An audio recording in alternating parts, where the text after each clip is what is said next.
Okay, welcome to the 2019 Glenn Sample Coaches Holiday Classic, coming to you from Harrison High School. I'm Dave Bean, and with me are two new voices that you haven't heard on this cable cast in the past.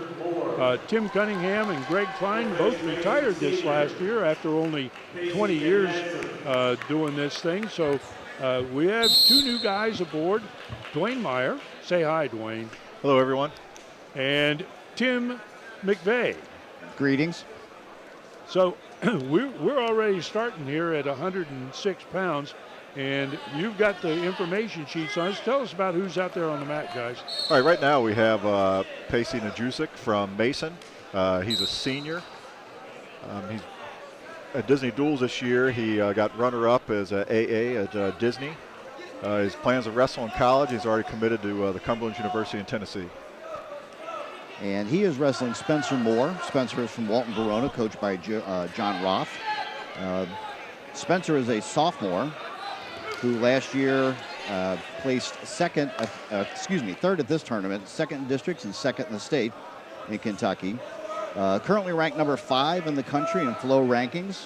4.0 student, and plans to be wrestling in college. So he had a nice finish on his takedown there. Went into a bit of a scramble, came around that ankle, Tim, and locked it up pretty tight for 2. Seems to be riding tough right now. Yes, he does. Pushing the action.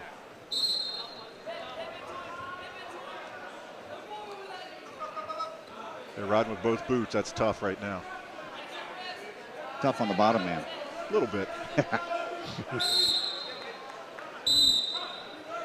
We got stalemate. Gonna put him back in the middle of the mat here and give it a fresh start.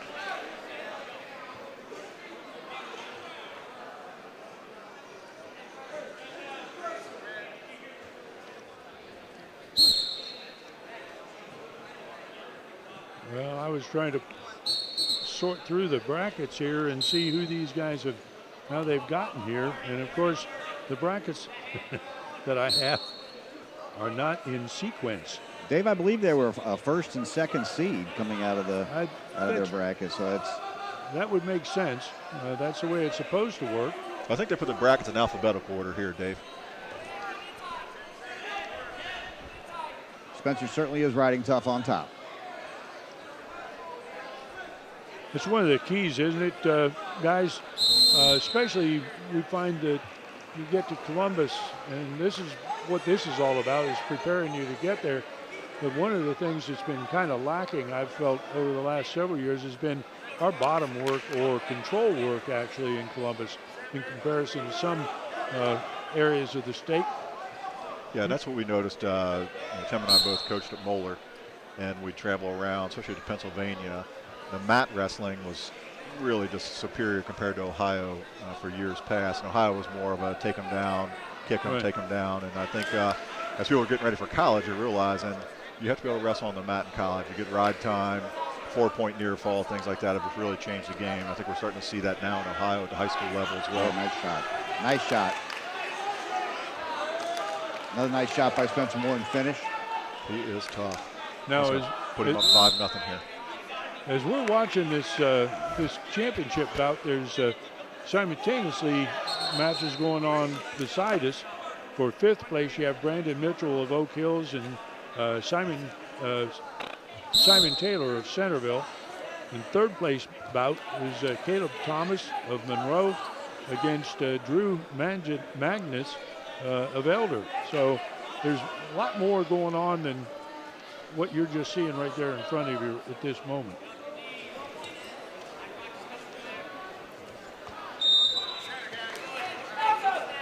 Oh, well. It sounds like we're going live, so hello to everybody watching live, listening live right now, or watching live. So we got an escape for Najusik, and it looks like he may work himself into 2 here. So Moore's doing a nice job of hanging on to that ankle, Coach. Yeah, tying up that ankle prevents him from moving forward. And goes to the stalemate. Well done.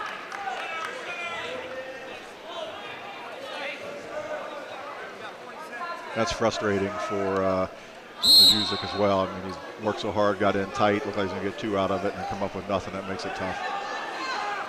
the two aspects to the game, the physical and the mental.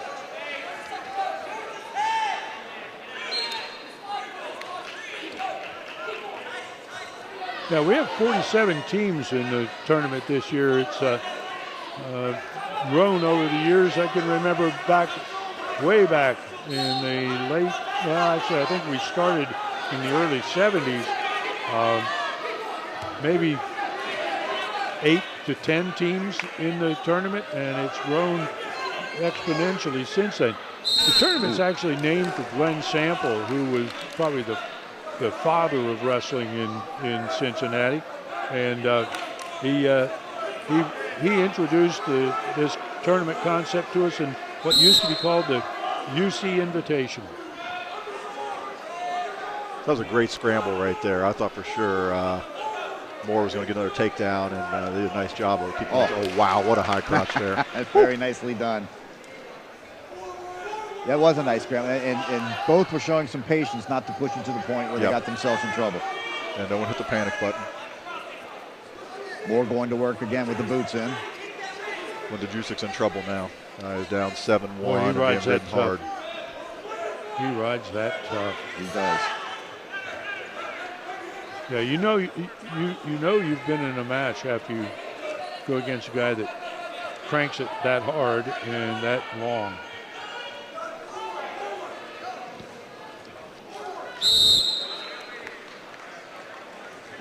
That was a good break from Mason, getting the stalemate call. Get a fresh start. And if you don't follow wrestling a lot, I mean, when you're being ridden like that, if you don't get put back on your base, it is tough to get back to a base. So he's getting a fresh start here in the referee's position.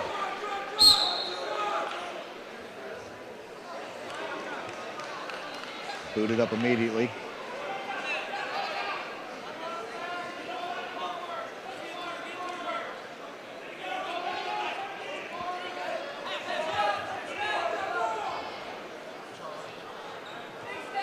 I guess I'm starting to understand why Moore was ranked 5th, by Flo. He certainly controls on top. He is tough. Not a bad takedown either. No. You can go a long way with a good takedown and a tough ride. Especially at the next level where riding time comes in. Yeah. Still no near fall here.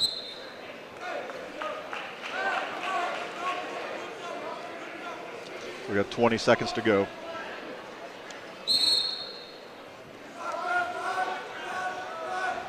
We're not going to get a stalemate here. He's really working hard for a tilt. He's getting a turn, so that's going to keep the action positive for the top man.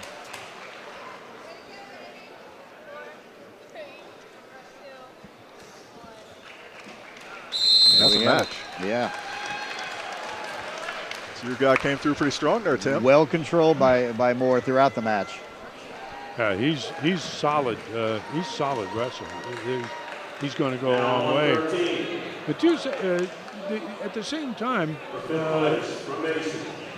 I don't know. I didn't see a weakness in what he's doing. No, he was solid through and through. I mean, he got in trouble one time and just scrambled right out of it. Third place. All right, Tim, from 113, here we go. Who do you have? I've got William Depker from Elder. William is a senior, coached by Jason Rausch. William has placed in this tournament for the last 3 years, second, first, and third. And it looks like he's a 3.9 student. Once again, we're showing the intelligence coming through on some of these wrestlers, which is outstanding. Looks like he's looking at Xavier University, possibly pursuing a career in nursing. Oh, awesome. All right, I've got Damian Ryan from Centerville. He's a sophomore. Last year, Damian took third in this tournament. He won his league and he got third at districts. And he's got a 3.0 GPA. And he plans to wrestle in college. I was talking to Gary Wise, the Centerville coach, who's been there for a number of years. He goes back to even when I was coaching, which puts it back in the dark ages. And he was telling me this afternoon that he's really pleased with these guys that he's got right now. They're young overall, he said, but they've got great leadership, and they're moving one another along. And I think that's so critically important in a sport like this, which is so individualized, and yet you depend so much on your teammates to give you the inspiration and the, I don't know, maybe the courage to put forth everything that you can on their behalf. Centerville's always been tough. And they've got a very solid program throughout the years. Gary's done a great job. Now, Coach Bean, when you guys were coaching, how hard was the transition when you went to where no more ropes around the ring and they put the mats on the floor? And then what year did they quit letting you bring the chair out to your opponent? Well, it was hard. You know, jumping up on the corner rope, you know, the corner post and leaping on the guy took a lot out of I think Jim Emig was probably the best guy at that one. You can only come off the high turnbuckle so many times, and it does take a toll. Yeah.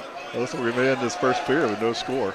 The guys are both working hard on their feet. Yes, they are. Scoring here.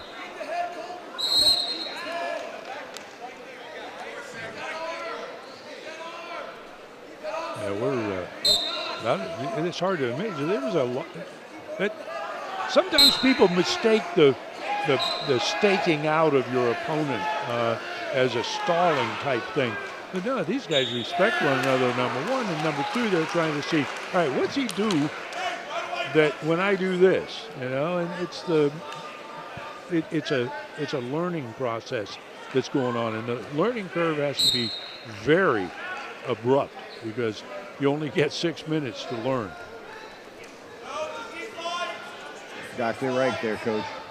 And it's if you think it's stalling, try it sometime. They're out there, you know, pushing and shoving, and you know, as you said, as they're feeling their way through it, it'll wear on you.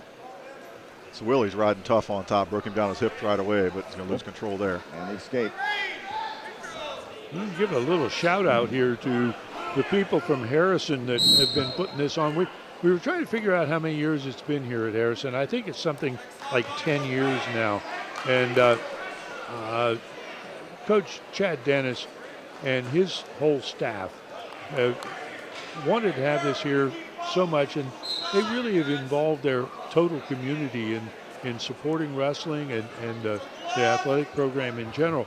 But especially a shout out to Chris Baird, who's kind of the tournament director or coordinator for Harrison High School, and he's done just a spectacular job. They move mats in and out about as fast and as efficiently as you could ever hope. And that was always my hard thing. I could get kids to wrestle. I couldn't get them to roll the mats up a lot of times. Well, with the newer mats too, it's a whole different ball game. You can actually carry them. Yeah, they're light. Well, you know, Harrison has really been coming along for a long time now. For the past decade, has been putting this program and building it, and all the way from the youth level all the way up through, and you can see they're starting to reap the fruits of those labors. Yeah, well, they won it last year, and you know that brought them great pleasure. You could see that fruition, that hard work show off. That was a great elbow pass right there. I'm sure he's going to spin by for two. All right, so we're going to go 1-0 here into the third. I think Depker has choice, right? I believe he'll be taken down. You got a whole group of, I'm not going to do it right now while these guys are starting. I want to make mention of our referees. They often don't get enough credit. You know, they many times are the ones that seem to get the blame, not the credit for making these matches run smoothly. And we're tied. It's a nice stand-up by Depker to get up, strong, good position. Ryan had no choice but to let him go. Ryan looks a little more comfortable on his feet right now. I would agree. But you can't count Elder out. They're tough. Always. I wonder where they get that. Purple Nation. Strong. You know, when someone like McCoy leaves, you always wonder what's going to happen. But I tell you, they haven't missed a beat. Yeah, Jason he Rausch has done a remarkable job with him. He hasn't left. He's on the mat to our right. He's just wearing different colors now. He's wearing stripes. Yeah, that's true. I think he's serving his penance. Not that he ever gave an official brief, but No. You reap what you sow, brother. You know, Depker got here with 3 pins. Had a 5-minute pin in his first match. He had a technical fall his second match. He had a 3-minute pin in his third match, and he gets here to the finals. And Ryan got here with a pin and another pin, and then a 9-2 win over Saunders of Ryle in the semifinals. So both of these guys, they're ready to get after it. And again, they were a first and second seed. Yes. And both were placers last year, and Depker actually was in the finals. So I'm sure he came into this as a senior with a little bit of extra incentive. I'll tell you, Ryan is looking tough. He's a sophomore, 3rd at districts last year, didn't place at state. He keeps wrestling this kind of match. You'll see him on the podium in Columbus. All right, we're going to overtime. The third. We finished with 3. Well, that didn't take Go long. to the first OT. Are they running a quick clock? That seemed to be a really quick third period. Well, you know, Dave, when you upgrade announcers who you enjoy spending your time with, it just passes a little quicker.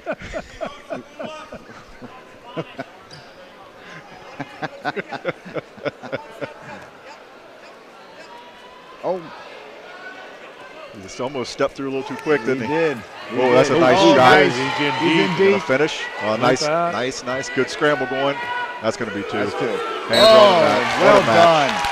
Well What a done. strong finish. Wow. And that's where the senior Very impressive. outfoxed him. Yeah. Absolutely. Yep.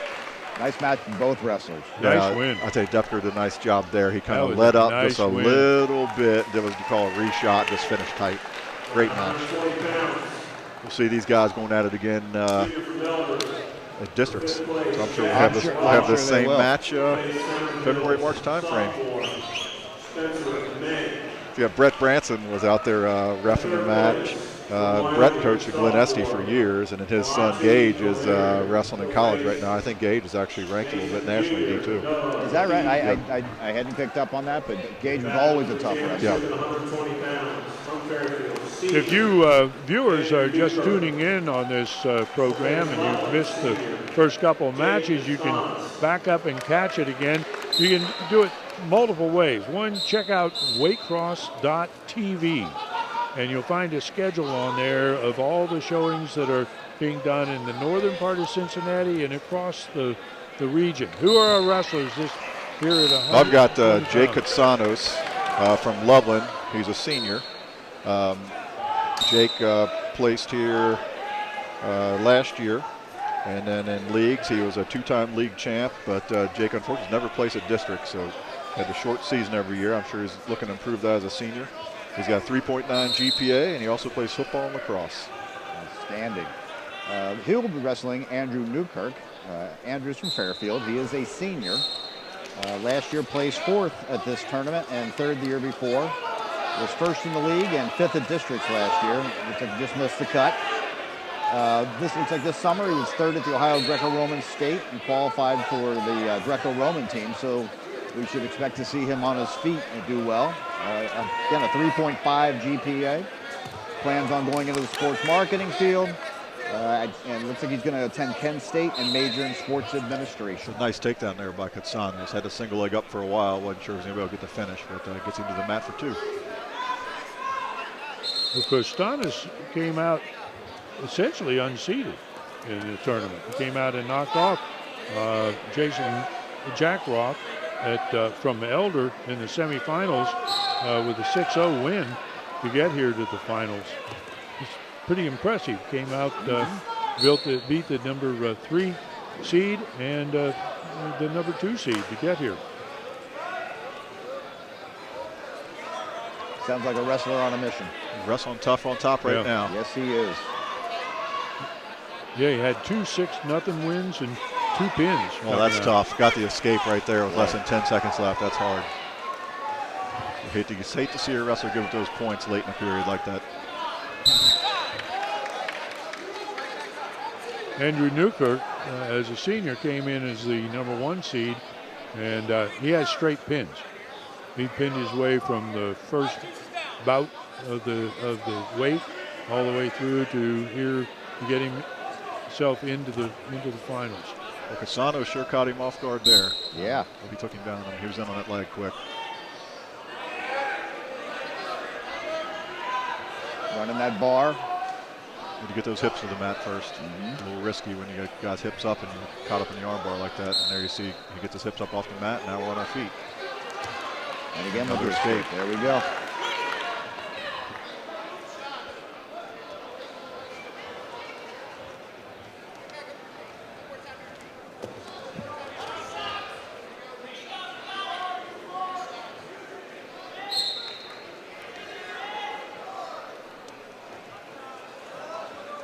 Good hand fight.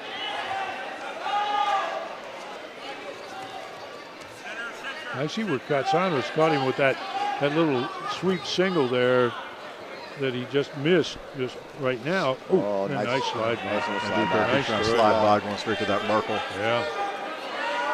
Real close to getting two here. He gets that leg hook and get power half hands in business. But Katsanos, if he still works that leg and step over the hips. Yeah, he's rotating the hips pretty good into it. He's countering really well. There we go. So the reason the ref waits in that situation is to see if the bottom wrestler can be able to elevate that leg and stop control. And once the bottom wrestler, the 11 wrestler in this case, was unable to progress any further, it was obvious that he was being controlled by the Fairfield wrestler, and that's why you see two in that situation. You can see here on the replay, nice slide by. Some of our referees that are here today, that have been, many of them have been doing this tournament for years and years and years. We had introduced before the tournament started, the wrestling started, Paul Bronco, who is now retired from wrestling, reffing, and has been, I don't know that I could remember a time that he wasn't refereeing. But we have Bron Alexander, Rich Bach, Brent Branson, and Jack Campolongo, Chaz Deshay, Danny Kuhlman, Dick McCoy, as you mentioned before, Mike McSorley, Sam Ryan, Terry Schinkel, Jeff Simmons, who was just inducted into the National Wrestling Hall of Fame as both a wrestler and referee, and Larry Smith, Walter Starks, and Mark Schutte.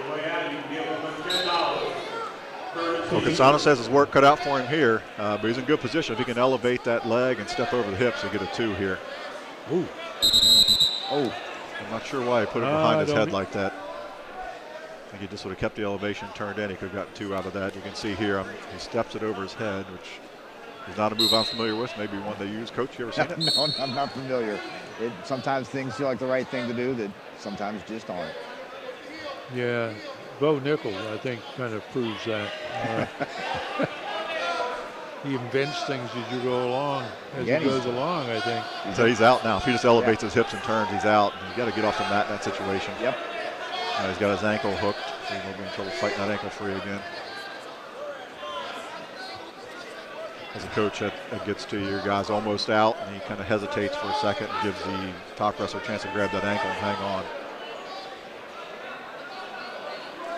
If you're wondering why you're not seeing a stall call there, if he keeps going to the crossface, that is an offensive move to try and turn him so he can hang on the ankle and run the crossface.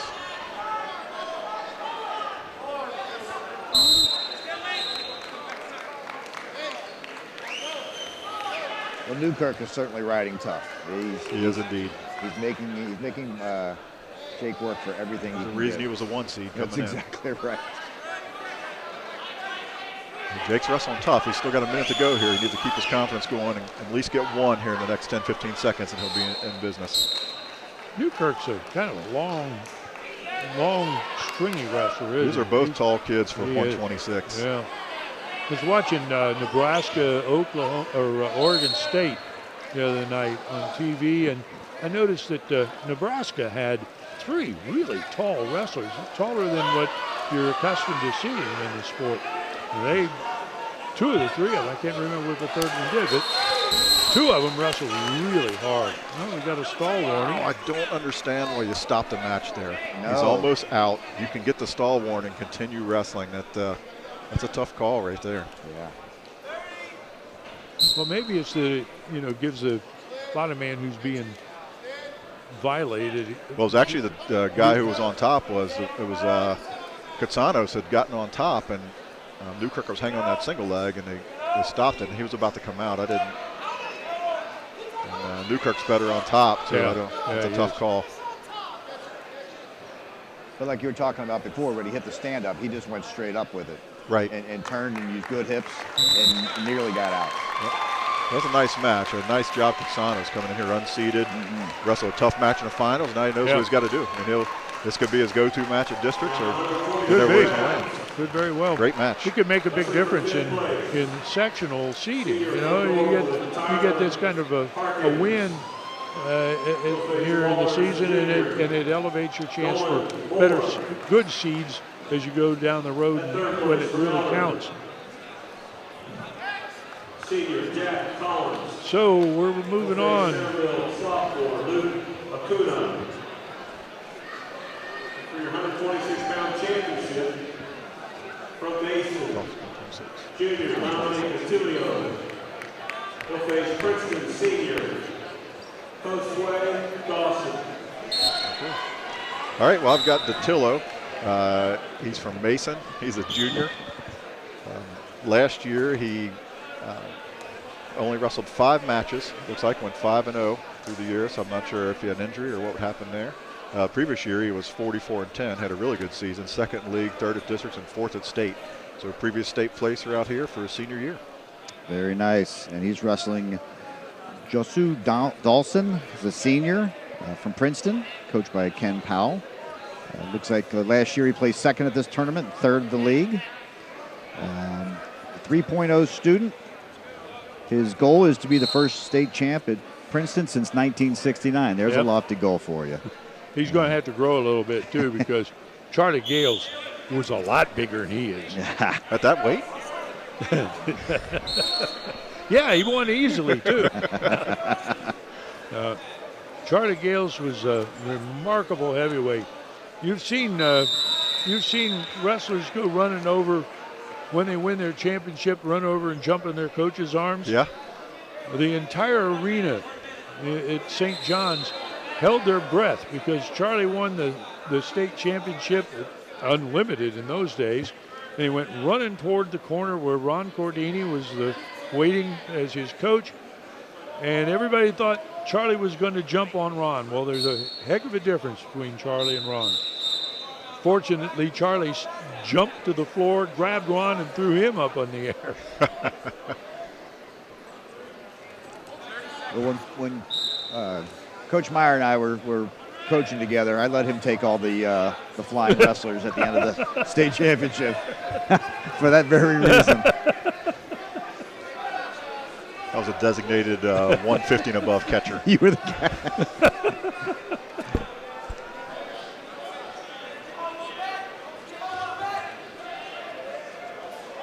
This has been a kind of an unusual year. I have to catch up every year. When I come back, number one, it's getting harder and harder for me even to recognize coaching staffs anymore.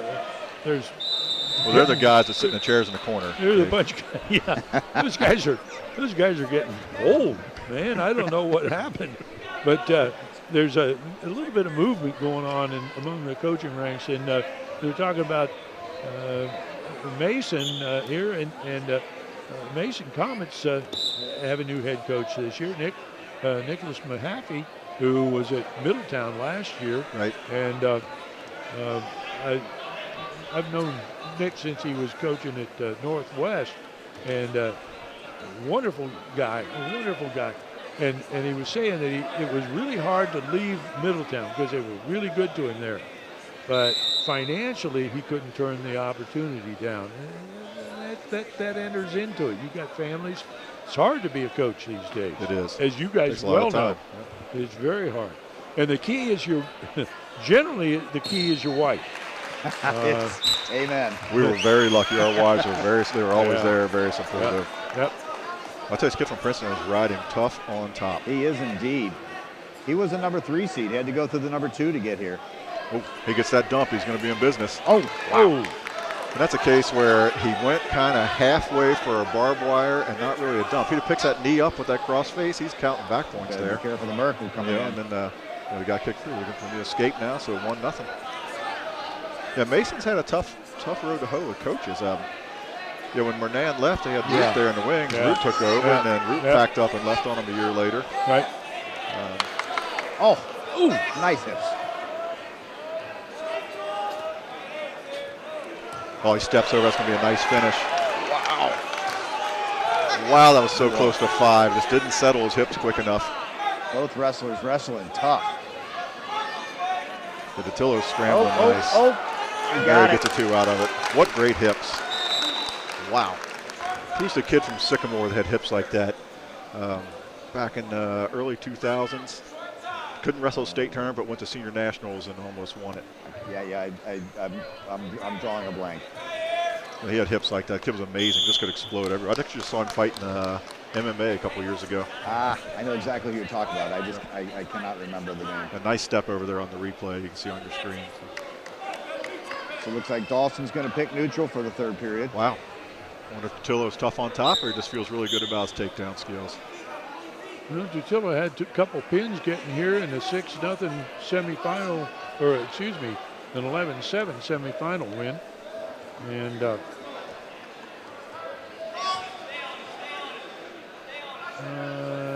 yeah, Dawson, let's see, Dawson has 1 pin and decisions pretty well through. Has 6-4 win over the number 2 seed, Asina Akula from Centerville in the semifinals.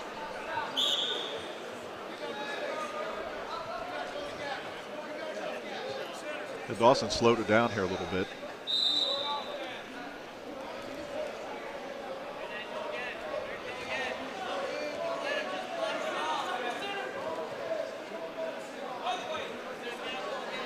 Datillo keeps working in for the shot. Dawson's working his underhooks. And showing some pretty strong hips there. He's got some heavy hands going Yes, too. he You can does. see he's really keeping some pressure on Datillo's head. We're under a minute.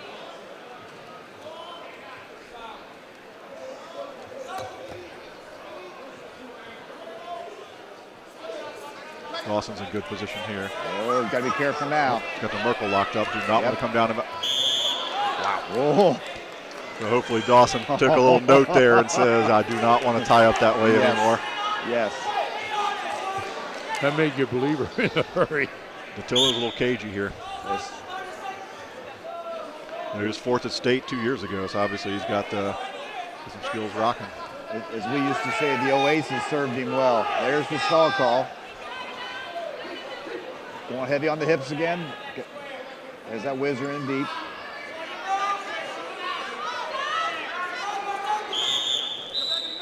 And Dawson's going to have to be a little more aggressive. The stall call is going to tie it up. So Yeah, he got the warning 15 seconds ago. Cannot back up.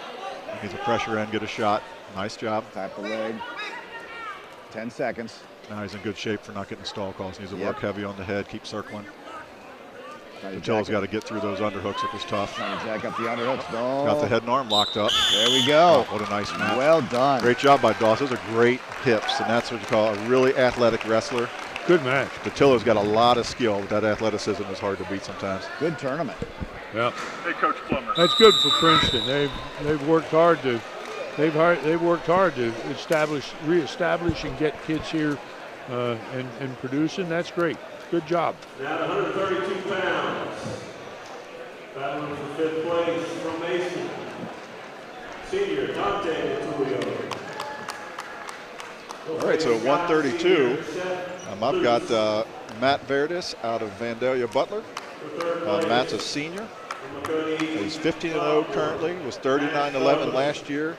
Was a district alternate, runner-up at leagues, runner-up at SWOWCA. He's a 4.0 GPA. Plays rugby, which I know you love as much as I love, Coach. And he's going on to college for engineering at UK. Okay. I've got Pierce Taylor, the sophomore. Looks like Pierce placed here last year as a freshman at 3rd. 2nd in the league, 3rd in district. Made him a state qualifier. Currently 9-0. 3.9 GPA. Varsity basketball and football. We got a 3-sport athlete. Future goals are college wrestling or baseball. Well, the silver-haired devil in the background of your screen right now is ex-elder coach Dick McCoy. It is indeed the He's legend. stalking the two wrestlers. You guys have been over to the pit a few times, haven't you? Once or We've heard twice. about it. Yeah, buddy. It's always nice to go over there because it's never much of a partisan crowd. They're always, you know. Yeah, always welcome the visitors. They always right? welcome the yeah. visitors, right. They welcome, all right. Yeah. I used to take a bunch of my kids over there. We'd wrestle. This is back before Dick. This is when Dick McCoy was wrestling, for heaven's sakes, at West High. We used to go over there, and that was an experience even then. That was a nice takedown by Taylor. Went right to the boots. It looks like he might have gotten caught in the nose there somewhere along the way.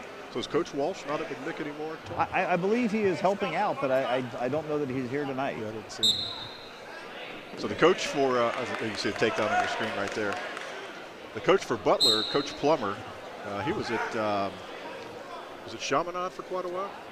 You know, That's you where got he had his son Lyle Plummer, who went on to wrestle at the Air Force Academy. I do remember Lyle. And Lyle actually traveled with us, and we went out to Iowa for the All-Star tournament back in junior high. That's what it was. He used to come train with us a bunch. And Coach Plummer, he's a heck of a coach. He's been all over. He's done a lot for wrestling in Southwest Ohio over the years.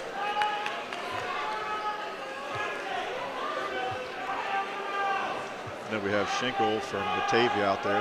He's the one representing Duck Dynasty as a referee today.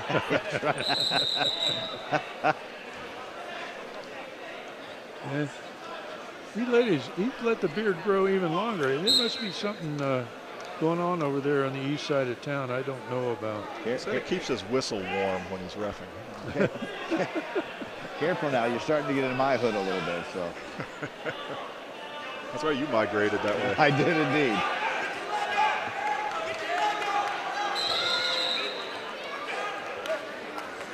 All right, got the blood stop. Got a minute to go here in the first.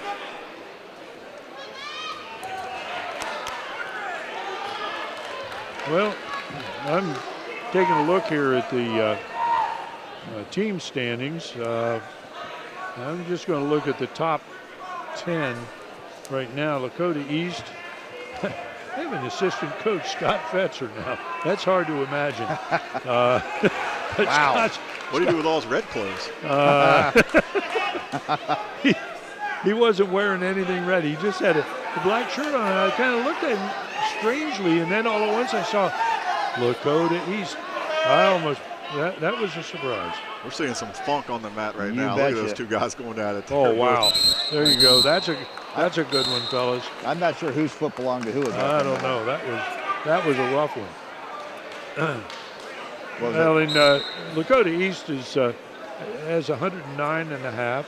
Moeller's right ahead of them with 111.5. Fairfield's right ahead of them with 115. Then Wayne with 119. Lebanon at 147. Butler at 149. Centerville 151. Beaver Creek 153. Wow, these things are close, aren't they? Mason 158. But Elder has really pulled out in front. They're out 216.5 points. They had a really good consolation wrestle background. I was watching. They won consistently. Yeah, Jason Rouse has done a great job with that program, taking over for Dick McCoy.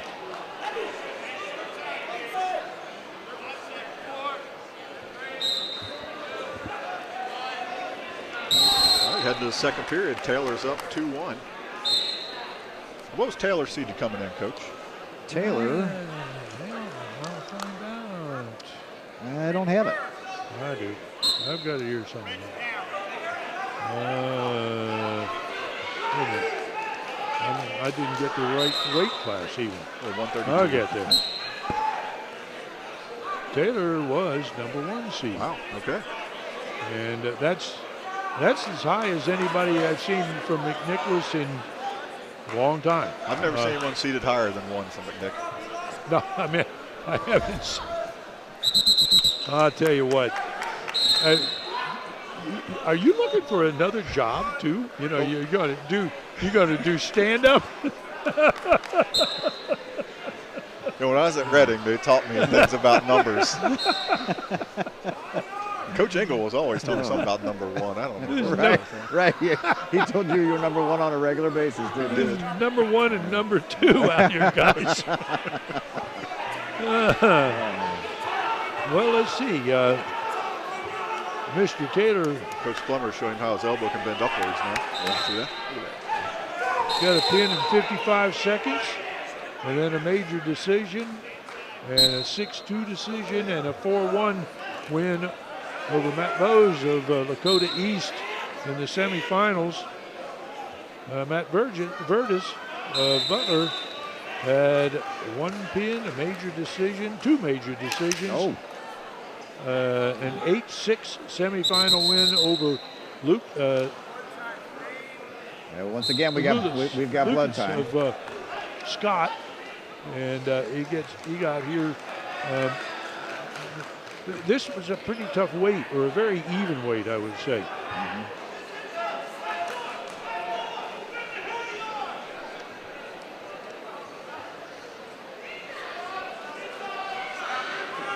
Well, Taylor's doing a nice job of that cross wrist. Got a one count there on the tilt. That's a case where Verdes thought it felt good to turn in, but it was definitely not the right thing to do. Absolutely. He's got himself in trouble there. Well, we're going to the head tape on this one. We had a couple taped in nose plugs here today, earlier in the day. And you start seeing that, since if you're not aware, there's a maximum amount of blood time that you can have. And the way blood time works is once they get the bleeding stopped and it's cleanup only, they stop the clock. I think you get 5 minutes of blood time. Once that expires, you get disqualified from the match. So at this point, the coach can say, hey, just tape him up. They don't want to risk running out of time. And in this case, he's in a good spot on top, and they had to stop the match.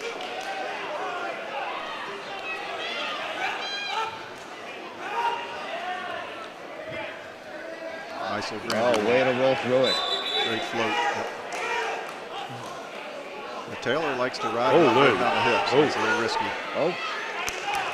He got lucky on that and gave up the escape. 1-2. He was close to. He was giving up. He was close to getting reversed. Well, that was smart. Like Coach Quinn said, 1-2. And 2-5. Yeah.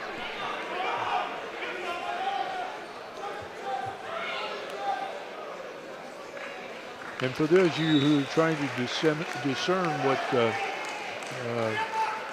is being said here, we're talking about the number of points scored. 1, not 2, escape, not reversal. And 2, not 5, give a takedown, but don't get taken to your back. That was a great call by Coach McCoy, Ref McCoy, for that illegal headlock. So he went for the front headlock, locked his hands, but didn't have an arm in there, and that's where a lot of folks get confused and think, well, it's not a headlock, but if both your arms are around the guy's head and you lock your hands, that's a headlock. It's that whole locking of the hands. And the other one people don't understand is you can be that situation where it looks like a head and arm, but the guy doesn't have the arm. He reaches back, grabs the guy's head, and pulls him over. Then he grabs his own hip. And once you grab your own hip, you've created a locking situation. Again, that's an illegal headlock. So I think that Mr. McCoy is not going to get a Christmas card from the Butler coach. That could be. Yep, now he's going to put the illegal headlock on him, and that's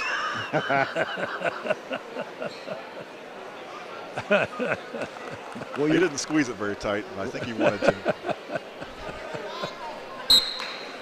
Yeah, once he locked it up on the coach agreed it was illegal.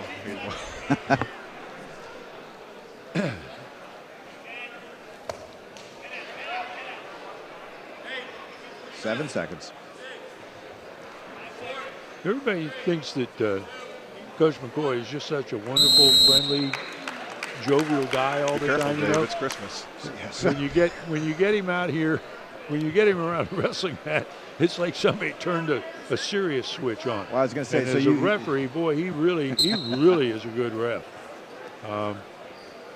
We have a lot of good refs around, but Dick is one of the really excellent guys to have on the mat. You like having your kid He's on the just a mat great guy. with a guy like that. Dick is a great guy. And he may be a little confident in his knowledge of the sport. Just a hair. Yeah.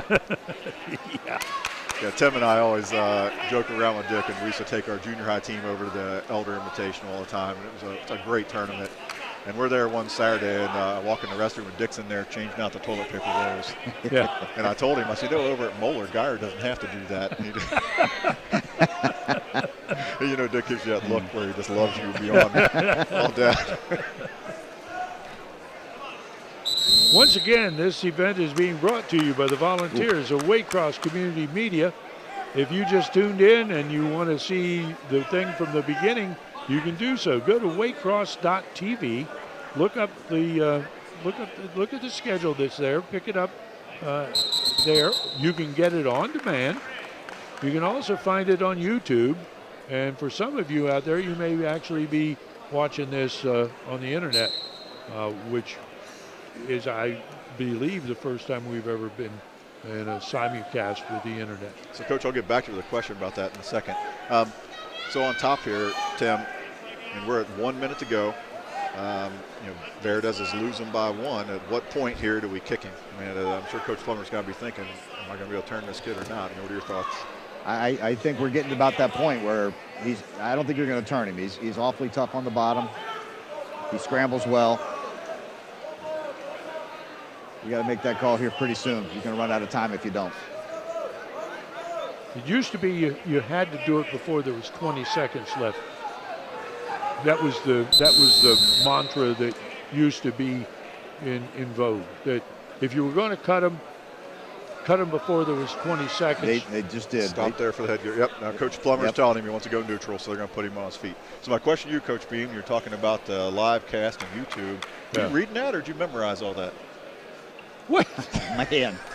That was a long spiel. I'm looking for paper in front of you. I don't see anything. I'm impressed. I couldn't even have done that. Plus, it's nice to hear you say things like YouTube and live cast. Well, you've really grown you've watched over the years. You've watched me with my cell phone over here, beating it because it won't show me Oh, what I nicely wanted to done. find. Oh, Sat right on that. oh! You got if he Then gets settles turned it, you can in. go- Oh, Nice job. Oh. Wow, what a great finish. that's outstanding! That's just staying calm and being in control. Wow, impressive. Indeed. Very impressive. Wow, that is cool. That is cool. Congratulations, McNicholas. Here you go. You got yourself a champion from this year's Glen Sample Classic. Absolutely cool. Pierce Taylor. Is that right? Yes. That is good. All right, looks like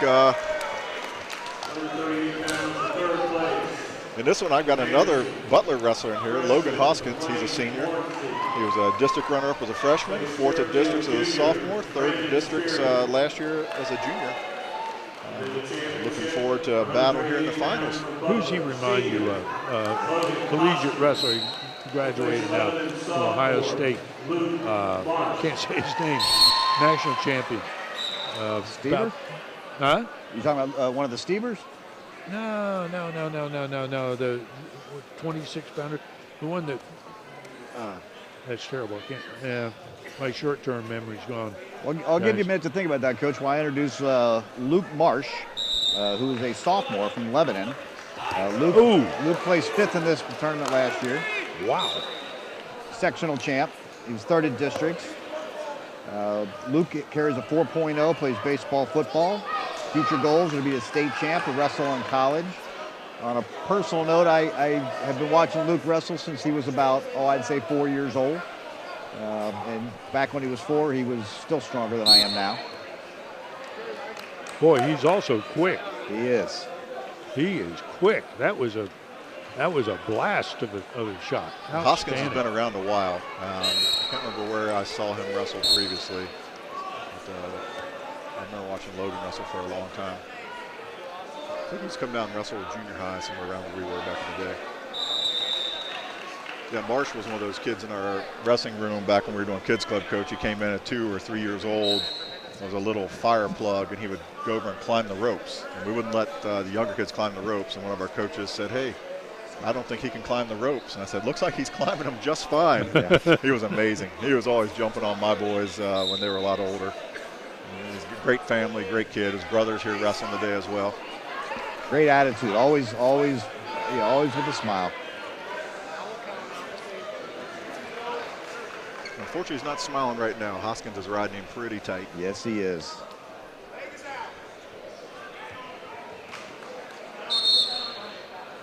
Stalemate. Back to a fresh start. 20 seconds to go here in the first period. Hoskins holding a 2-0 lead over Marsh.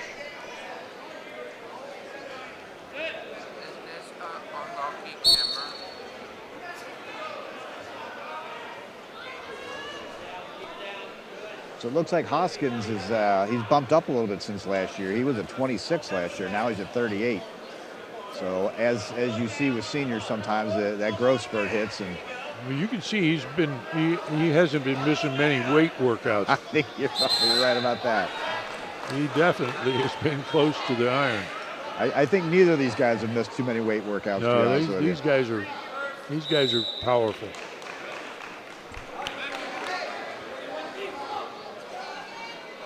All right, so it's Marsh's choice. He chose neutral here. Wow. That's super duck. He's hitting that hard. Yes, he is. That's got to be Marsh is quick. Marsh did a nice job of keeping the scramble going. If he'd have settled on his hip there, that's 2, but he got himself back out to his knees. Now, in college, that's 2 all day long. Once your hand hits the mat, that's it. Or you even touch the far ankle. High school hasn't gone to that yet. You mentioned earlier in the match heavy hands, and I see I'll say Hoskins has the same thing. He's riding hard on that neck and head and setting up those shots.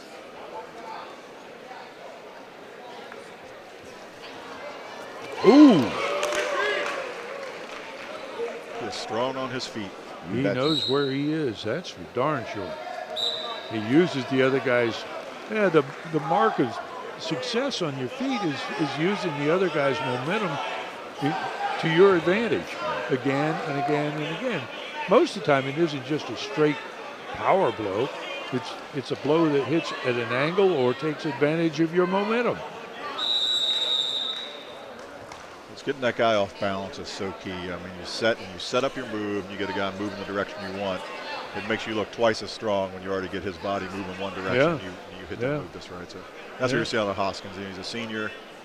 He's been to state 4 times or 3 times prior to this, so he's already wrestled at a very high level. Well, we mentioned it earlier. That initial period. It's a chess match. You're making a move to try to get a reaction, and when you get the reaction and you're able to capitalize on it, that's when it looks good. And it is good. Well, we're going to take a little bit of a change of attitude here. A warning has been issued.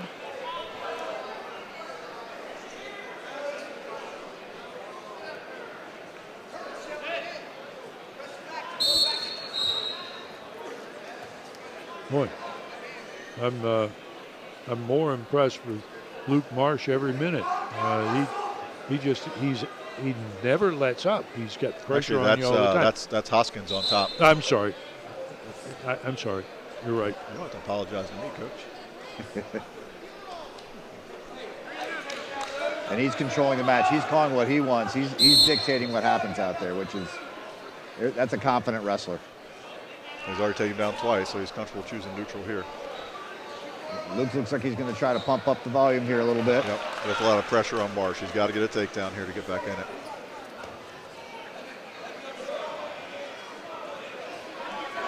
And Hoskins is not coming out of his stance. Wow. You see him blocking with his head there? Absolutely.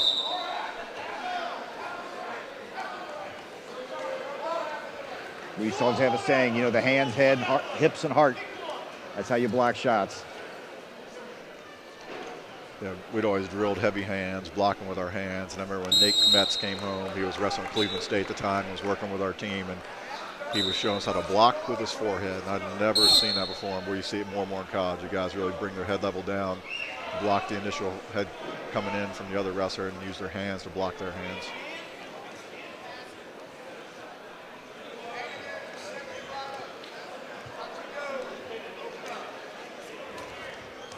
Just a minute left in this match. Nice Nice reshot. 138 Yes, it was. pounds.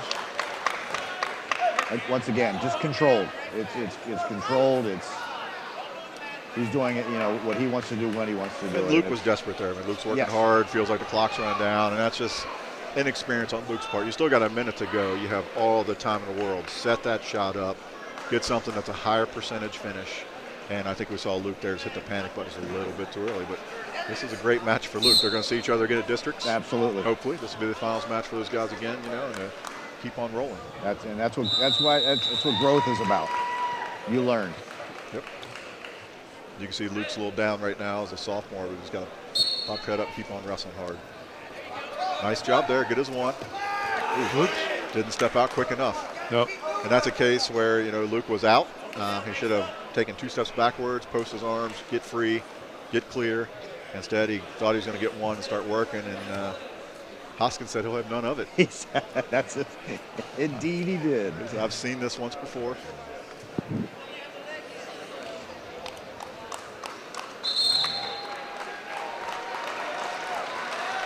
Congratulations to Logan Hoskins, and way to battle Luke Marsh. That's a great match by 2 high-end wrestlers right there. And those are both state qualifiers going at it. Absolutely. Weight class. Wrestling for 5th place from Harrison, senior, Ryan Ahmed. All right, we'll come up here at 145, Coach. I have Tristan Bowens from Mount Vernon. Tristan's a senior. Last year he was 36 and 15. He's currently 17 and 1. He finished 3rd at districts last year in Kentucky. He's looking to wrestle in college, pursue a career in firefighting. Okay, I've got Tim Smith. Tim's just a sophomore from Coleraine. He was 30 and 8 last year, 7th at this tournament, 3rd in the league, and 6th at districts. Again, a 4.0. We're starting to see a trend here. These kids in the finals, they're hitting the grades as well as they're hitting the mat. His future goal is to wrestle in college.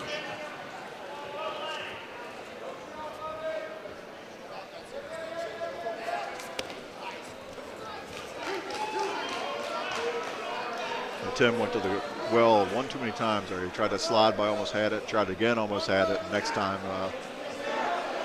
Bowens just let him fly right on by and took the 2. You were talking earlier about programs that just perennially are strong. Mount Vernon is that way. Oh, yeah. Just have been there, it seems like forever.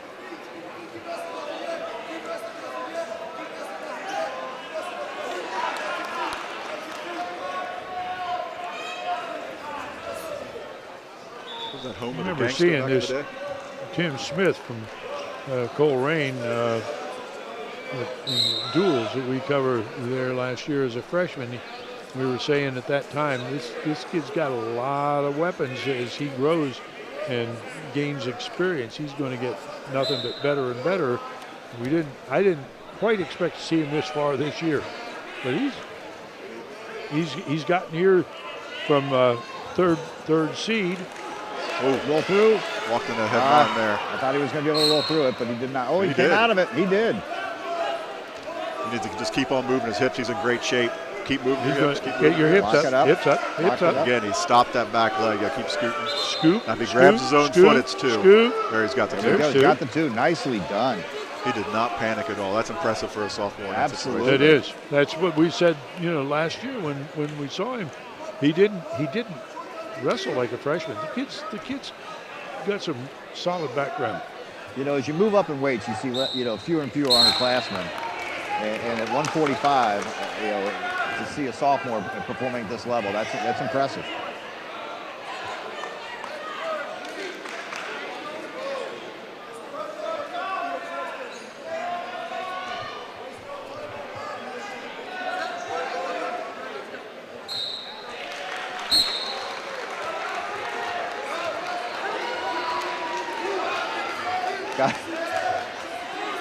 He just Wow. That is sure willed right there. That's all heart. he just never thinks he's in bad position. That's what's, I don't even think he realized he gave up points there. You know, unfortunately, he gave up some back points, and I think he thought he was still rolling through. I tell you that. That's trouble. He's not going to roll through that.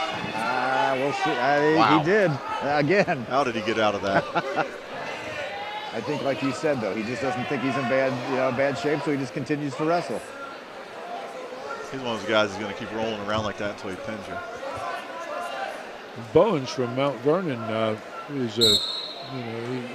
picked up an early pin at a close match, 6-3.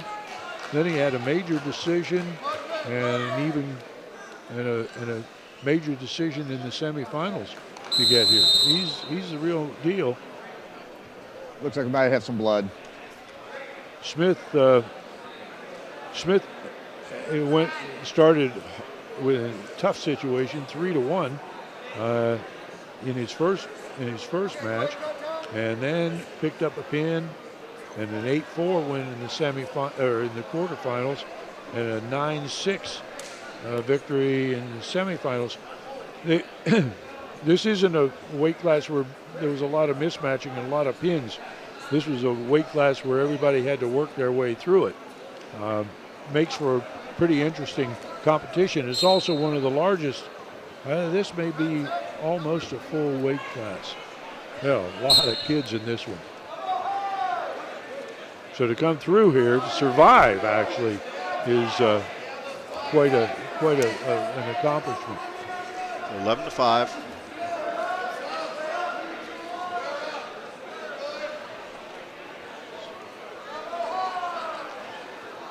Bowens leading the match well. Nice little hip toss. And again, Smith just comes right on through.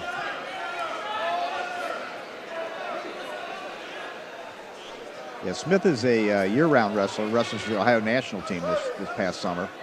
So I would expect to hear more and more from him over the next couple of years.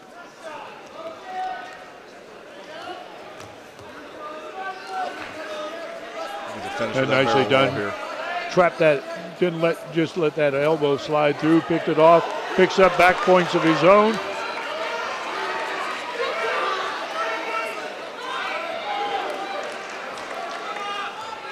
Wow. Well, that's going to make it 15-11. That's a nice sophomore.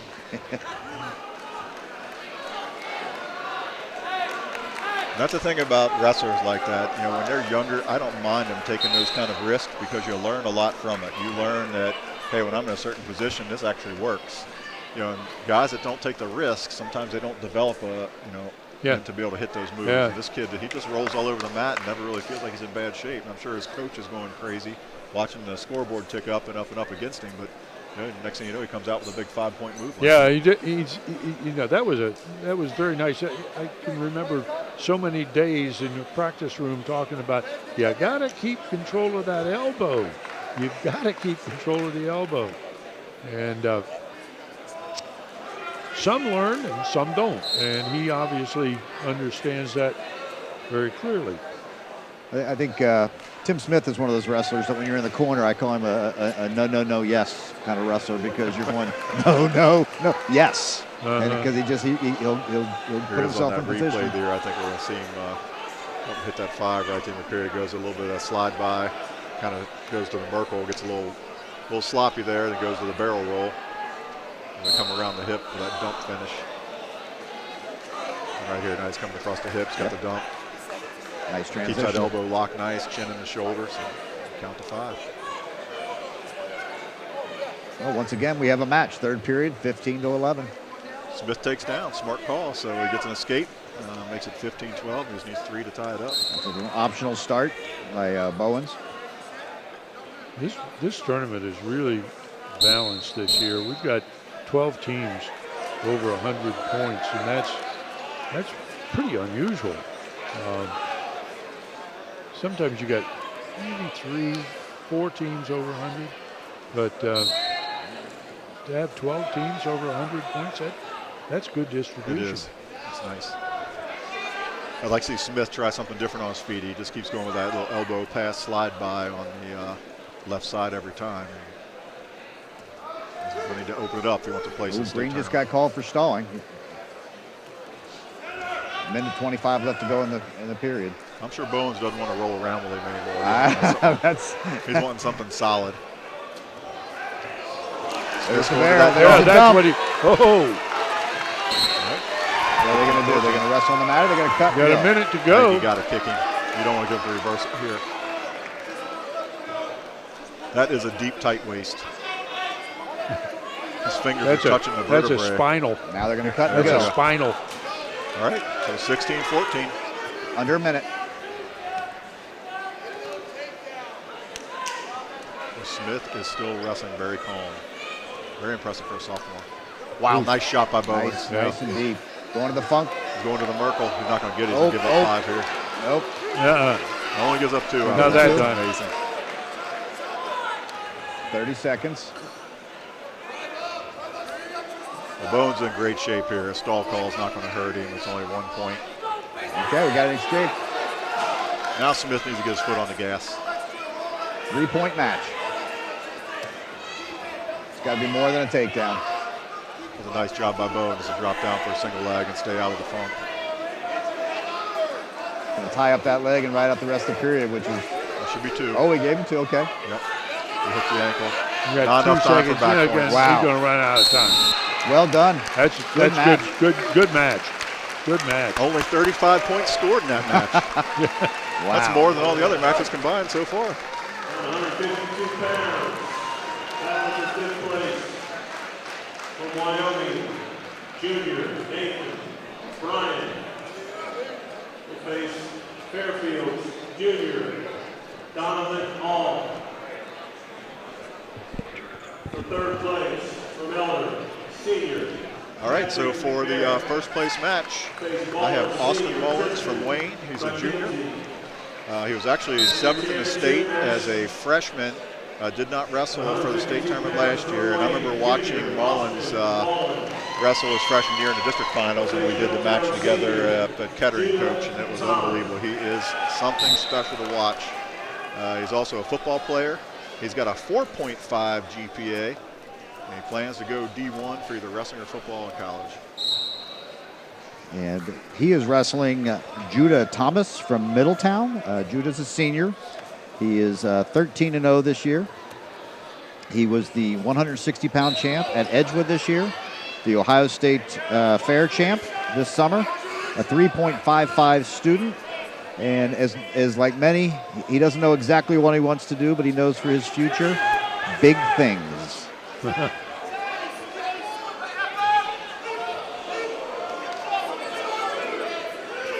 Boy, there's going to be a rolling around. These guys are not going to sit still, are they? This is number 1 versus number 2 again. The seeding criteria seems to work out pretty doggone well. Watch, there's an attempted, there's a roll, and another roll. And out on the mat, we've got a nose that's leaking. Could you guys run that replay for us one more time? I'm sorry we missed it when you had it up. If you can do that, that'd be great. Yeah, that was a tough call. And it was almost like a college too. Here, so you can see it here. Here it is. In good.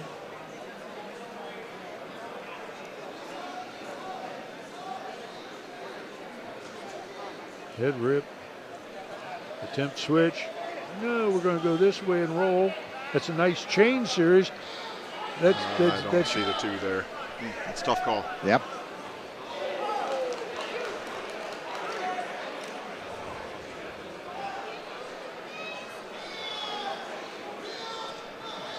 This will be an enjoyable to watch. This is, Mullins wrestles very much a college style.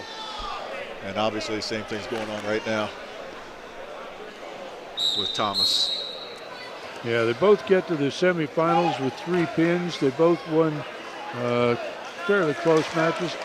Mullins with 12-9, and Thomas a 12-7 in the semifinals. So they followed pretty much the same pattern or same style through the tournament. So Mullins wrestling some really heavy hands there. I'd like to give a shout out to the award winners for the Southwestern Ohio Wrestling Coaches Association for years for the 2018-19 season last year. The D1 Coach of the Year and Team of the Year, Chad Dennis from Harrison.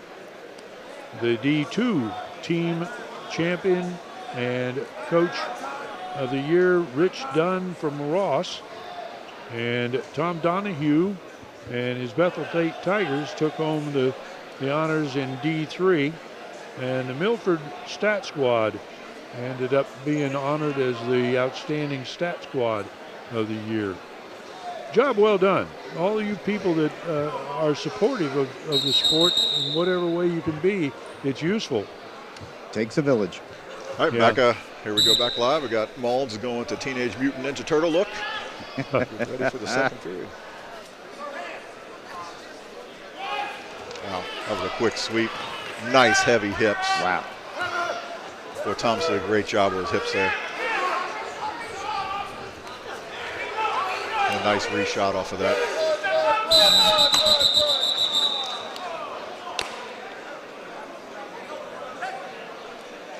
Yeah, Thomas placed third here last year, so he's no stranger to the to getting into the semis. But he finds himself in the finals this year. How are you gonna make that stop leaking even more? They've already got him I taped can't up believe once. it's got to be blood from before. There's no way it was coming out of there, was there? I'm not sure how. I don't know. You're gonna have to put a bag over his head or something. Go with the Howie Mandel rubber glove.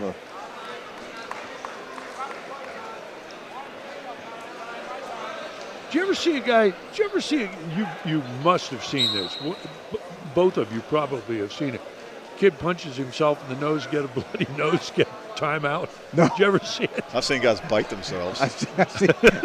I've seen a lot of stuff. I have not seen that one. Yeah, I've seen guys push their arm into their own mouth and say they got bit. Say That one I've seen. Yeah. That's pretty extreme as well. I know of a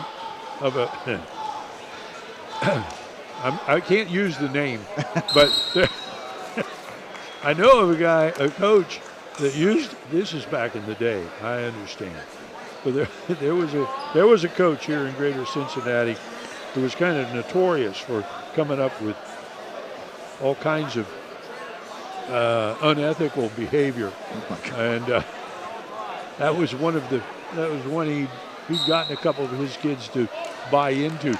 They could punch themselves in the nose, literally whack themselves in the nose to get blood.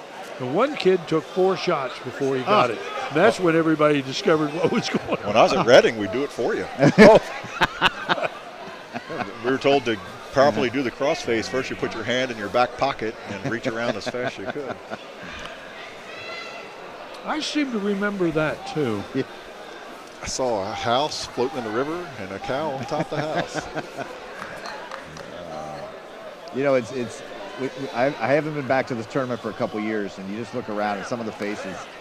Sitting in the front row over there is the legendary Dexter Carpenter from, from Baden. It's just always a pleasure to see Dexter. Former Mr. Ohio. Exactly. And a self-styled singer too. You know, he's quite a singer. Is he? And yeah, he did the national anthem. I can't remember where it was. Oh, that's right. You are correct. He did the national anthem at a tournament. I think it was a district. It may have been. Matt McIntyre sang the national anthem today at the in the afternoon session. And I got to tell you that if I'm putting Matt up against Dexter, Matt wins. Yeah, I've heard Matt sing. Matt is outstanding. Yeah. He tried out for that one of those TV things. The voice or something like that. Something like that, yeah. Yeah, when I was coaching at Reading back in the 80s, Dexter used to come up and wrestle live with me all the time. And I was probably weighing 210 pounds. Dexter had to weigh 155, 160. He was something else. He was built. Yeah, I remember Dexter as a an athlete over at Deer Park. Yep. And they coached at Northwest for quite a while before he was going to Baden. Yeah, it did. Yeah. Well, there was always a rumor. I don't know if it was true or not. They said he coached tennis over there. He did indeed. But I heard he coached it wearing a singlet. That is a true story. He used to coach tennis out there wearing his wrestling singlet at Northwest. I hadn't heard that one.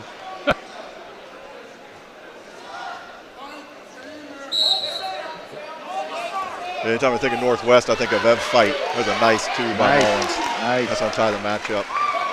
Remember old Everett Fight, Coach? Sure. Yeah. I used to work with his boy Absolutely. over at Northwest when he was there. Patrick, I think his son's name was. I spent a lot of hours with him and his wife visiting with Chris Schumacher. Oh, yeah. They were great friends after Chris was at Northwest for those years, and when Chris and his wife bought a place out in Indiana, we used to go out there, and Chris had a nice basement pool. Did he just room hold one of set the up. lunches out there recently? I'm sorry? Didn't everybody go out to his house for a lunch? One of the coaches' No, lunches? that was Gary Listerman. Oh, that was, okay, that's Listerman. Yeah, that was Listerman. But no, Chris had a place in Sunman and had a great basement all fixed up, had a great big pool table in it. We used to go out there and play pool with him and Ev, and there was another guy from Northwest that was there. I can't remember his name. Deb did a lot for Southwest Ohio Wrestling as well. No, he used to work this tournament. Yep, he was a great Two guy. of them used to work this tournament diligently back I'll tell you who then. I ran into the other night is Kermit Von Zimmerman, Oh, the really? Blanchester coach, yeah. Have you seen, when did you see him? I went to, my son Dean's coaching at St. X now with Tommy Wynn and Neil Ryan. Yeah. And he was there because he's Tommy Wynn's son's godfather. Oh. So he was there watching a tournament. It was a duel between Milford and St. X. And, Okay. I guess Milford's not too far from Blanchester, so he came. It was great seeing him. Yeah, Kerm Zimmerman is one of the real class guys in the business for so many years, and he ended up being national high muckety muck in the Shriners. Huh. He was I think he maybe was national. He just had a regular hat on when I saw him. Did he? Yeah, he didn't have the little fez. No fez. No fez. Have to ask him about that. All right, here we go. Well, Time match. Minute to go. Finally got the blood stopped and cleaned up. And these two guys are going at it. This is a great match. So is the 153, is that what he has left in blood time over there on the clock, I think, isn't it? I believe that you may be right. Yes. Yeah, you can't. I don't know if you can see it on the television set or on your broadcast, but there's a 153 under the green 3, and I believe that's what he has left in blood time right now. Uh-oh. It'll be a false start on the bottom guy there. Neither one of them, both of them want to get going. Yeah, Big time. they're both competitors.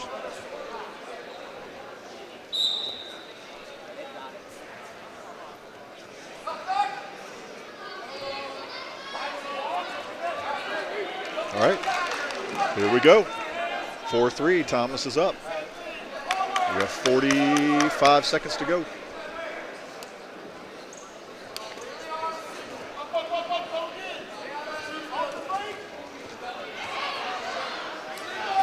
Oh, almost. Uh-oh, got the cradle locked up. Nicely done. Wow, Thomas is not going to give. That took some guts to fight off your back right there. Mullins still has it locked up. Yeah, he shouldn't even think about breaking his hands right now. 10 seconds to go. He'll be leading 8-4 when they get done with the back points. Looking to turk that leg. And Yeah, he shouldn't even try it. Good place to wait for the end of the period. Yep. What a match. Wow. And I'm predicting this will be our district finals match in early March there. You think so? I think so. I said Hoskins was the guy a couple years ago. Well, that's only second period. Yeah. Yeah. Oh, shoot, I was thinking that was the third one. My mistake. No, that was second. There have been a lot of times I was willing to leave at the end of two. All right, so Mullins is up 5 now, 9-4.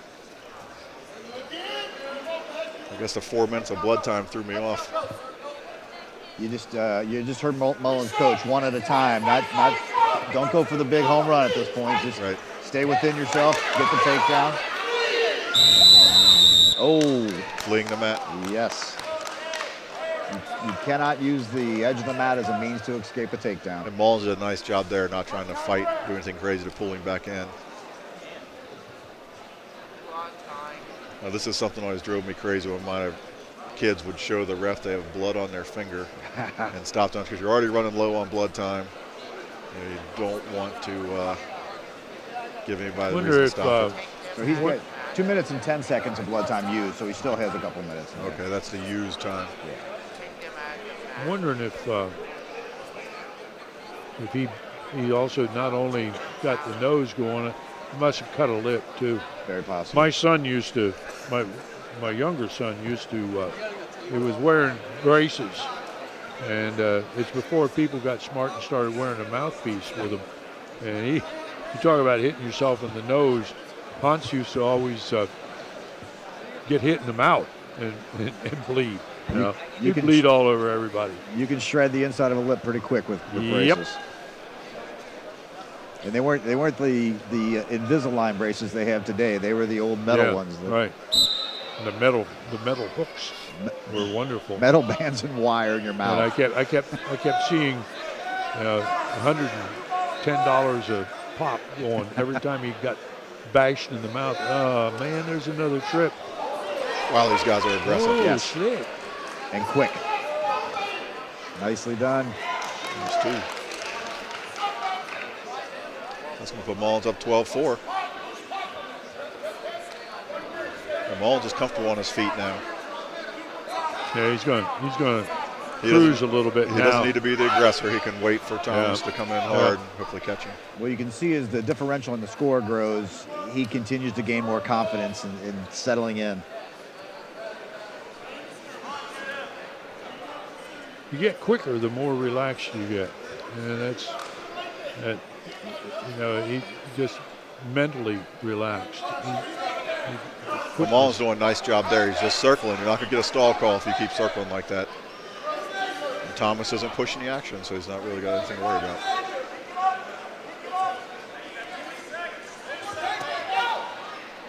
But Thomas needs to swing for the fence here if he wants to try and catch him. They're running short on time. Yeah, I'm surprised we haven't seen that already. I would have expected that. Mullins just doesn't give you an opportunity. He's in such a nice square stance, feet are back. He's really keeping himself out of trouble, extending the arms. On his way. Now we're going to bicycle. Yeah, well.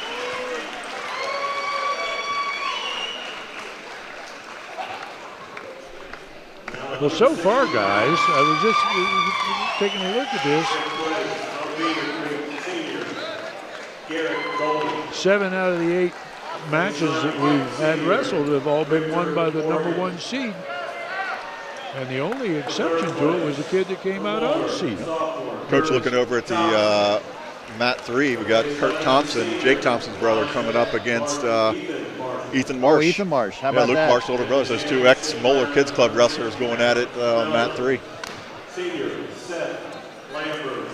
Okay, on championship mat here, I have Justin Love from Butler. He's a senior. He was a district runner-up as a sophomore. He placed 4th here last year. He AA'd over the summer in wrestling. He's looking forward to maybe playing some football in college. And just wants to start making some money is what he has in here. Never a bad thing. He'll be wrestling Seth Lambert from Elder High School. Seth's one of these kids that has been around for me forever. I've been watching him win tournaments, for the last decade. Started young, always wrestled for Elder. Seth was 2nd here last year, 3rd at districts, and did not wrestle at state. He may have had an injury that's prevented him from going. But as a sophomore, he was 5th here and 4th as a freshman. Over the summer, he was a Disney Duels All-American. 4.0. Future goals, he wants to be a state champ, national champ, and he is committed to Campbell University. Campbell.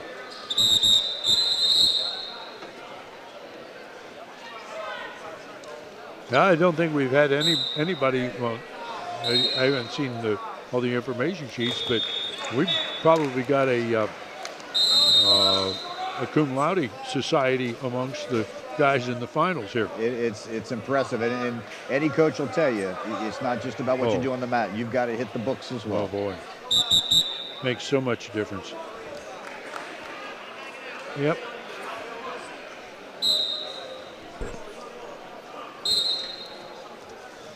I believe this is the third guy for Butler in the finals already, and we're only at 160. Not bad. Elder, I think this is their second or third. The Elder blew you away in the wrestle match. You know, that's where you win it. They built points after point after point in there. You get some falls in the championship rounds, doesn't hurt either, but you get guys that work their way back through, you can really keep yourself in the tournament. There's that same move with the foot behind the head, so it's something new for me.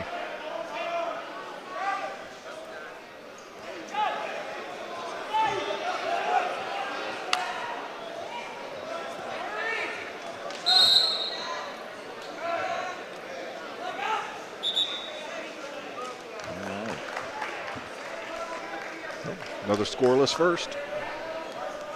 You know, Elder's one of those programs that, you know, they have some talented kids, but they always seem to get the most out of the in-betweens and get guys coming back to the wrestlebacks, and just it's all heart. It's amazing. I think that has a lot to do, again, with that leadership they get from their teammates. I agree. There's such a support system that's built there. You look at the coaching staff at Elder. I mean, even with Coach Roush there now and Dick gone off to the happy hunting ground of refereeing, you still have at least 3 guys who have been on that coaching staff for years. I was going to say decades, but they'd probably beat on me if I did. So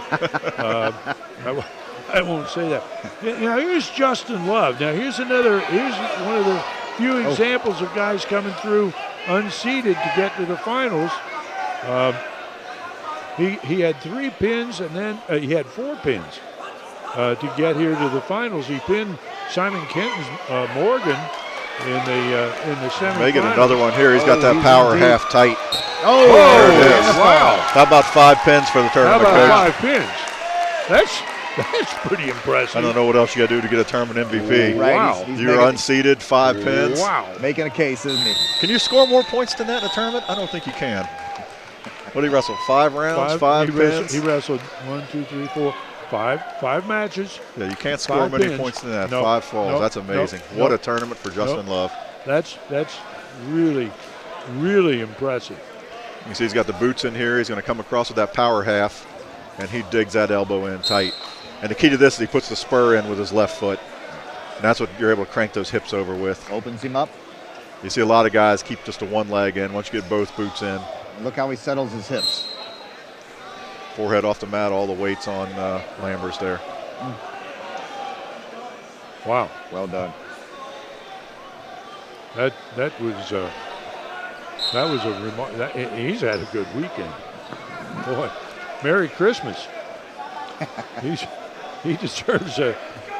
So right now he's we're got a looking nice at, present to go under the tree, I guess, eh? So look at the 5th place match right now. It's Golden and Morgan. And over on the other mat for 3rd, we have Thompson and Marsh. What schools are there from? Golden is Beaver Creek and Morgan Simon Kenton. And then we have Kurt Thompson of Moeller and Ethan Marsh of Lebanon on mat 3. If we get some of that match, that'd be great as well. You know, earlier, Kurt's older brother Jake was here. He actually still is. You can see him stand over there on the side of the mat. So Jake was a state champ for Moeller 2 years ago, state runner-up the year before. Jake was a 4-time district finalist and a 3-time district champ. Wow. And Jake's one of those kids. I remember talking to he and his dad after his sophomore year. He wrestled 138, and he was asking me should he go 145 or 152. And my suggestion was, Jake's a tall kid. Why don't you head? Yep. And you can see there's his brother Kurt wrestling right now in the Moeller singlet, and then Luke Marsh's older brother Ethan wrestling for Lebanon. But I told Jake and his dad, I said if I were you, I would go to the weight room, eat, and look at wrestling maybe 170. And he came back at 182 and made it to the state finals that year, and then won the state title the following year. And he's currently wrestling for the Air Force Academy. Yeah. And he was talking to Coach Bean and I earlier, and he was telling us one of the things they had to do this past summer was jump from an airplane. Yeah. And as Coach said, if you're going to fly it, I guess one of the things you better learn how to do is get out of it. But he said that's the only place in the world or in the country where your first jump from a plane is solo. Right. They open the door and tell you to get out. Wow. You get out here, and that's that. That's Jake. I'm thinking, oh man, what guts that takes? Either that or just, being a stonehead. I don't know. It's funny to watch Jake over there cheering his brother on because I see more emotion out of him right now than I saw him in the state finals. Right. Now you can see Jake in the background there. That was him, the real tall kid in the background. Looks like we just had a fall on mat 5. Beaver Creek got the fall over Mount Vernon kid. I got to give a shout out here. Beaver Creek, you got a nice win over there, and our next door neighbor. And Marsh just got a takedown with 3 seconds left to beat Thompson 3-2. There's a match we'll see replayed here over and over this year. Our next door neighbor was a Beaver Creek alum, and she was a stat person for Beaver Creek wrestling. So, Karen, if you're watching, thanks. Nice job by Marsh on that finish. Wow. And Jake's Jake Thompson, Kurt Thompson, who we just saw. He's one of those kids I think you'll see wrestling in the 180s, 190s next year. He's 6'4" right now, wrestling 160. Wow. Yeah, he's got a little growing to do. All right, Tim, who do you have here at 170? I have Brett McIntosh, who's a senior from Harrison. Looks like Brett was won this last year, was second the previous 2 years. He is currently 13-2. He was a double cadet All-American, 7th in Greco, 8th in freestyle, so obviously does a little summer wrestling. A starting linebacker for the state football team. He wants to wrestle in college and signed an athletic scholarship to wrestle for the University of Wyoming. All right. Well, yeah, I just saw. I think Brett's actually ranked number 1 in the state right now by one of the polls. Who's the guy on Yappy who does all the polls? Burrow fan? Josh? Not Burrow fan, the other one. Josh Lowe. Yeah, Josh Lowe. Yeah, he's got him ranked number 1 in the state right now. I thought I read. I could be wrong, and if I am, I apologize to whoever I'm currently offending, which you will not hear out of my mouth very often. Wow. That's recorded. All right, he's wrestling Justin Hardrick from Wayne. Hardrick's another one of those kids we've seen wrestle around for quite a while. He was 30-9 last year. He's a senior this year. He was 30-9 last year. He was second in the league, second in district, did not place at state. He was Ohio Greco and freestyle team member. He's got a 4.8 GPA. He's on the National Honor Society. And his plans to wrestle in college, and he's attending Davidson. And if you're going to Davidson, you better have a 4+ GPA. You better have outstanding. You better have a bonus. Yeah.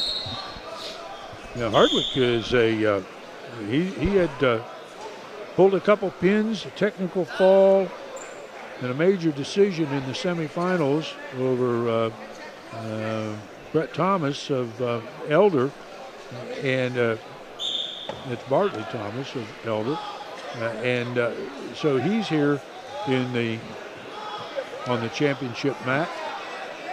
McIntosh with a technical, two pins and 2 technicals to get here. So they both know how to end the match early.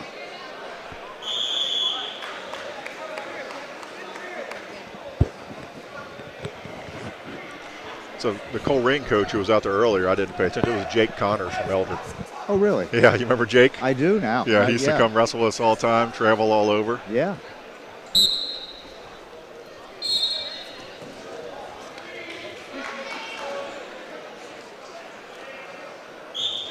Yeah, McIntosh plays on the football team as well, and Harrison's football team had a great run. I think they went undefeated all the way through the state quarterfinals, or maybe they lost in the quarters. I can't remember which week they lost. They lost to LaSalle, who was the eventual state champ.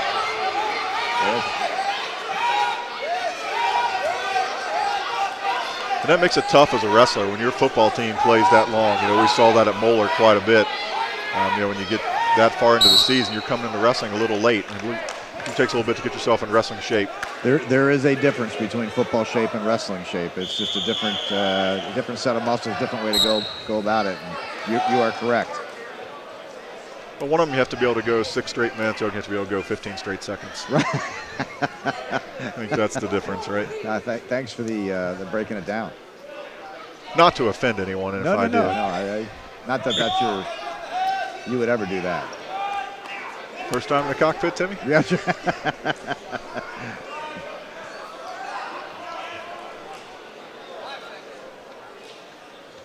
There's Brett. It's third. Who said that? And McIntosh was content to let that clock ride out, and Hardrick almost caught him. Hardwick's giving him all he can handle. I can say that. Hardwick was 7th here last year at 170, so he's came back at the same weight. And The 7th here and 2nd at districts. That's called turning it up when you need to turn it up. absolutely.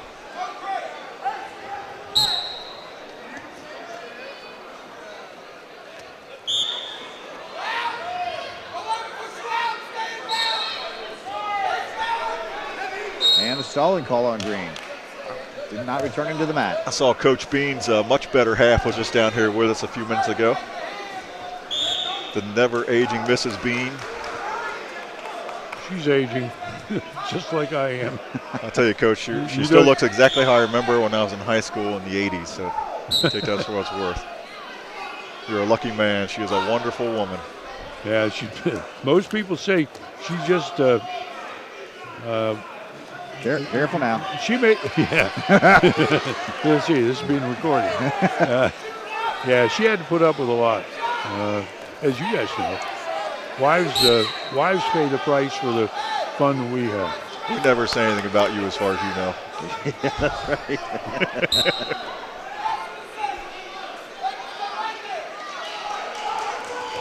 All right, so Hardrick's up 1-0 there after the escape. He's really keeping heavy hands on McIntosh right now. Brett's not really able to get his head up at all. I mean, Hardrick's coming down heavy on that head over and over. He's got McIntosh backing up again. He needs to be careful with that. I know the coach wants Hardrick to work in the middle, but he keeps working that edge. He's going to force that stalling call. Correct. And McIntosh's already warned, correct, Tim? He was, absolutely. Tried to dump Boy, him. Hardrick did a nice job pulling that elbow free. He did. Guys like to stick that elbow in nice and tight. And boy, if someone traps your elbow, you're in trouble. So it's nice to keep that. We call it short arm, short arm. McIntosh going for the home run there. 40 seconds to go here in the second period.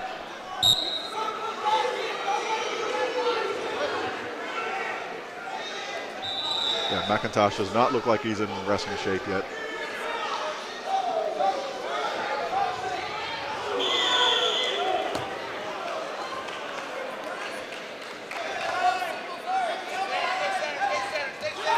Looks like he was going to lean on a little of that Greco experience there. Yep.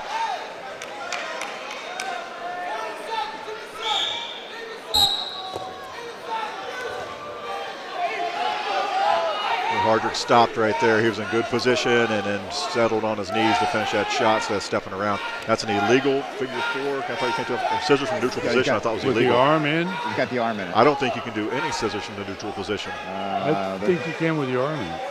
Okay. I'm not sure. I know the rule used to be you were not allowed to hit the scissors from the neutral position at all. That was a straight single, as opposed to a figure 4. No, the scissors though. Scissors from neutral used to be illegal. Maybe it's not anymore. They go back and forth with that. Yeah, I see what you're saying. Yeah, you can scissors once you're in control, but from neutral, I think it was illegal. Yeah, They may have changed that. They may have. They go back and forth on the scissors and the 4. A little blood time here. Or should have just missed that call. One or the other. I'm going to give him the benefit of the doubt. Again, he's been roughing for quite a few years here. We need to get him over here and ask him. You think I'll answer? Can we give him the mic? Get him mic'd up. I need a red flag, That Coach. was Can we do that next year? I want to be able to throw a challenge You flag. need a brick. You need a brick. That was one of the things when Paul Bronco was getting his award. that was one of the things he begged us to do. We started miking coaches. Oh boy! In the finals, and he wanted us to mic him when he was working in the finals. That was funny because we were discussing that in the evening as we were rehydrating for the next day. Oh, come on. He's not returning it. Yeah, but he kept working forward. I mean, you can't return that high single like that.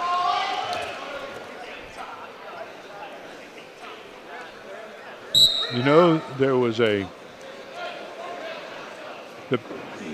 taking of a single and picking it up and holding it up was identified as a stalling by a guy from here in Cincinnati at the state finals in Cleveland.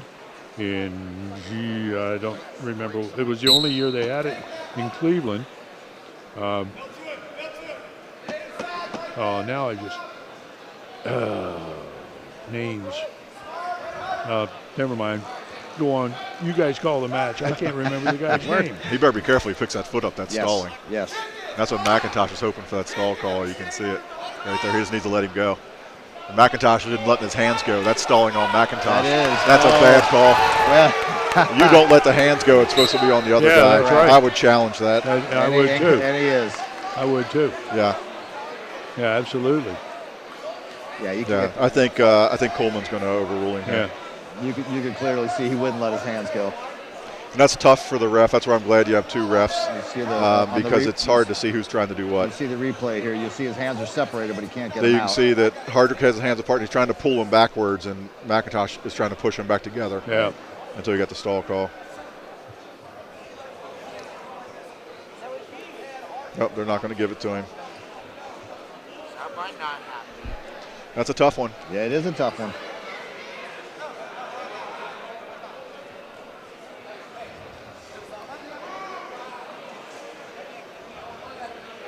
Well, we're tied here 1-1. Now it's 2-1 now. He's putting him on his feet. Oh, yeah. That was the second stall.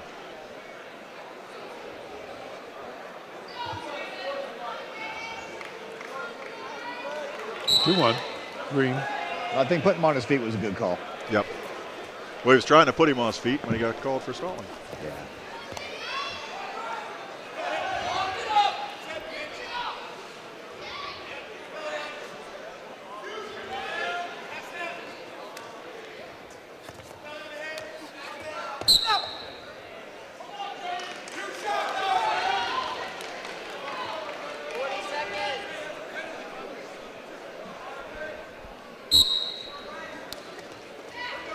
Hardrick's still pushing the action. He is indeed. And it's a good strategy on his point.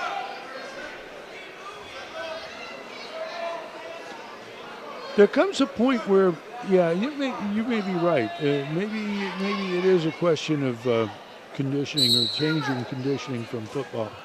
But there comes a point in time when champions just got to pick it up and go after it as opposed to trying to. Well, you can see the Harrison kid, McIntosh. He knows what he's doing there. He's a very cagey wrestler. Hold on to those hands was a smart move. You know, he didn't try and get out a couple times. He's working that stall call. And maybe because he's doesn't have his stamina yet. That's what I'm alluding to. Yeah.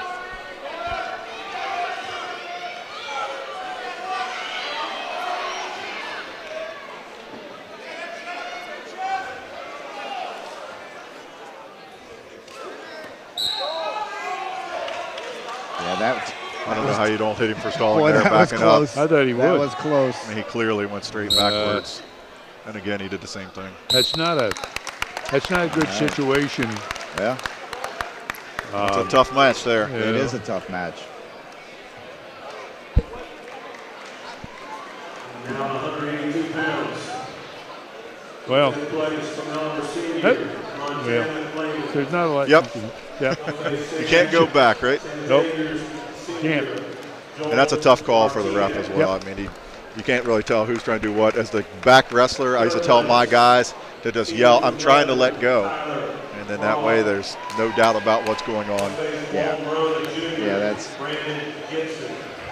And the reason I know it so well is my older son, Dean, was always doing that. He would, especially when he was in college, he would stand up and hold those guys' wrists and not let them go.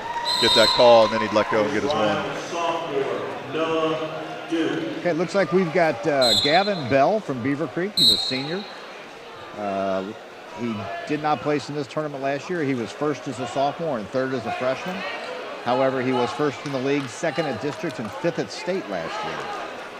I've got Noah Duke from Ryle, Tim. He's a sophomore, and he was fifth here and fifth in the state last year. So we have two guys coming back to both place fifth in the state, one in Kentucky and one in Ohio. There you go. I got a 3.6 GPA. What do you have? I've got a 3.6. How about that? How about that? I have to reshuffle this deck. Well, to carry that comparison a little bit further, Yeah. Bell is the number 1 seed. What's He Duke? has 1, 2, 3, 4 pins to this one. One's a technical fall. Duke has 1, 2, 3, 4 pins also to get here. So these two guys both have pinned their way to the finals. Well, but Duke had all straight pins, no technical falls. So Duke's Oh, winning. yeah, you do. Yeah, That's an extra okay. team Yeah, point. that's right. You got the bonus. Yeah, point. that's right. One interesting, I'll throw this one out there. Then one interesting fact about Gavin Bell is he is committed to wrestle at the United States Naval Academy. Giddy The up. Naval Academy. Yes. Okay. He'll be up there with Jacoby Ward and No, they're at the Air Force Academy. Okay. And one's planes, one's boats. Oh, and they don't do the same. That's not the same Oh, thing, that's right? not true. Actually, you fly planes for the Navy.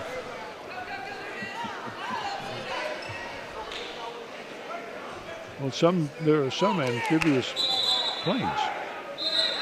So are they the Army? It's the plane Do that you have thinks it's a boat. Have an amphibious plane? You Or know, is that the Marine? seaplane? I think the flies. It's I'm just going to get out of this one altogether. I don't think any of us know what we're talking about.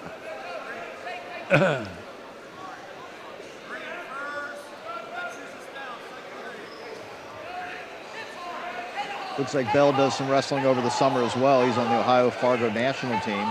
And interestingly enough, for other sports and interest, he apparently plays a wicked game of badminton. Where's this guy from? Which I one's thought- this? I thought Wickets was Bell from Bell. something else. That's croquet. I thought Wickets was croquet. It is. So he plays badminton with a croquet stick? It is definitely a crossover sport. Whatever that big hammer is, just swinging croquet. I don't know the name of it. It was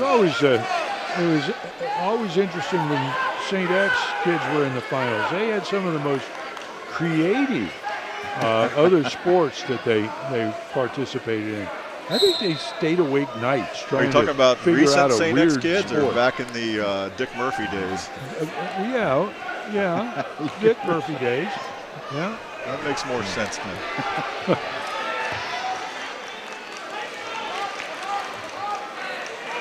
Dig deep on that. I think for 10 years, every time you looked in the paper for St. X, it was something about Salemi. There must have been 10 of those kids came through St. X wrestling program. Yeah, there were. All right, Bell with the takedown.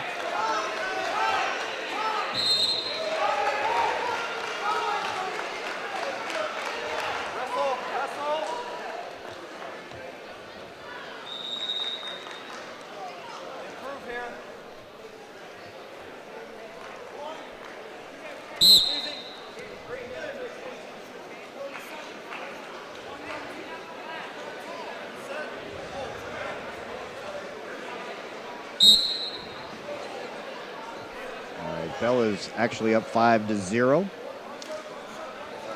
Less than 30 seconds in the second period.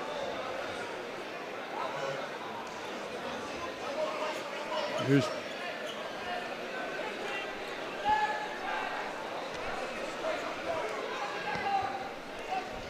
what do you think's more beneficial, or what's your thoughts? Summer wrestling, freestyle or Greco?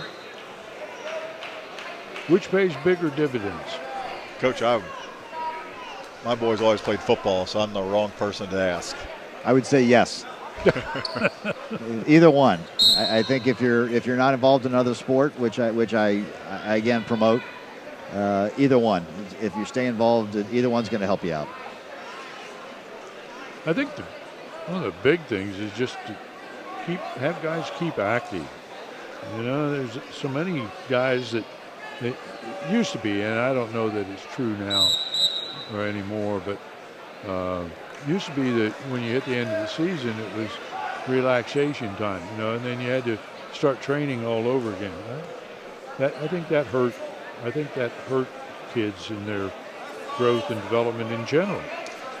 Yeah, wrestling's tough, and you know, I go against the grain a lot with it. I don't like kids to wrestle year round.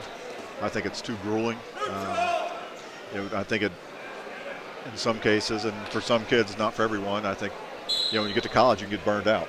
You know, college wrestling is a job, and if you're already treating it like a job when you're in high school and junior high, and you get to college, and you see a lot of guys, they quit. And I think what you're seeing more and more of is you especially watch the college wrestling.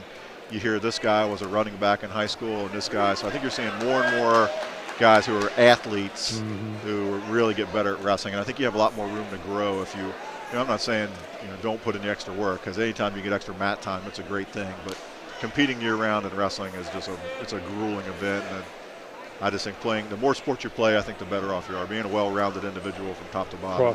Cross training. Bell jumped right into that near cradle, or far cradle, excuse me.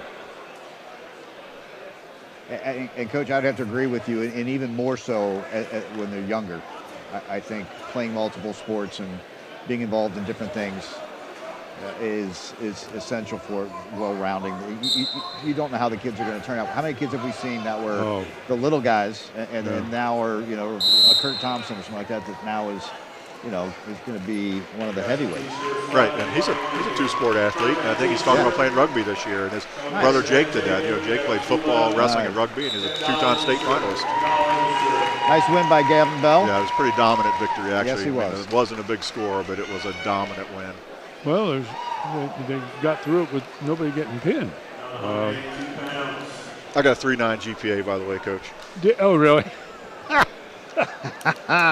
I've got Dalton Mayer.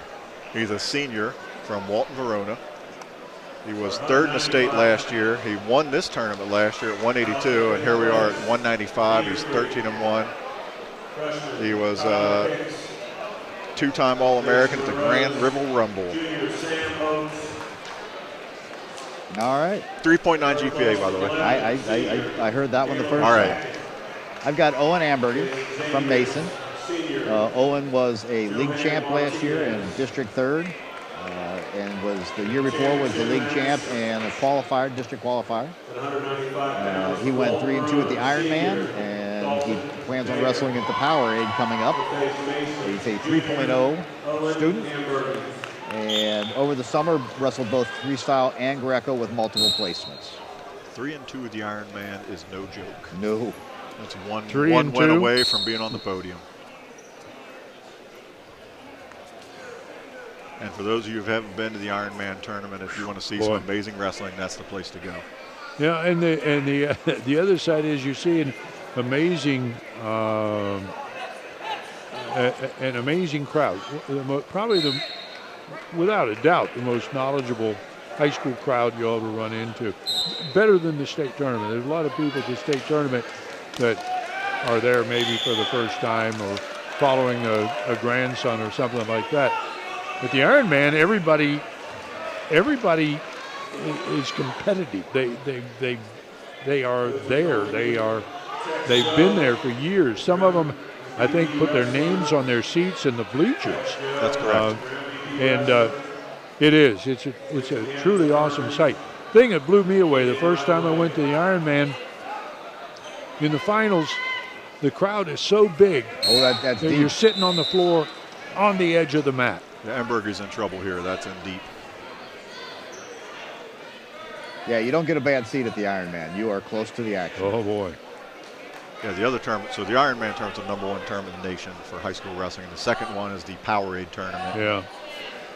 Canterbury Well, Mill High School. he's dangerously close to a full Nelson there. Woo. Amberg did a nice job of fighting out of that. Yes, he did. Yeah, when we would go to the Powerade from Moeller, there would be these. We went there. I think I got to go 4 times with my boys wrestling there, and there was a group of older gentlemen that were there every year, and they knew all the wrestlers, Sure. all the coaches. They were super to all the kids. They'd stop and talk to the kids.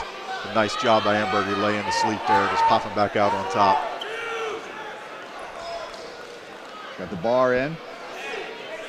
Mayor of Walton Verona has a pin, 2 pins, and 2 major decisions getting here. Ambergy, 1, 2 majors, 2 pins, a major, and a decision. 14-1, almost a tech. These guys have.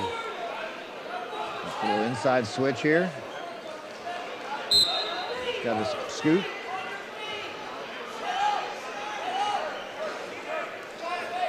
That was a nice job by Mayer there, going ahead and hooking that leg. Keeping him from out of trouble. Kind of unusual. Guys this size spending a lot of time down on the mat.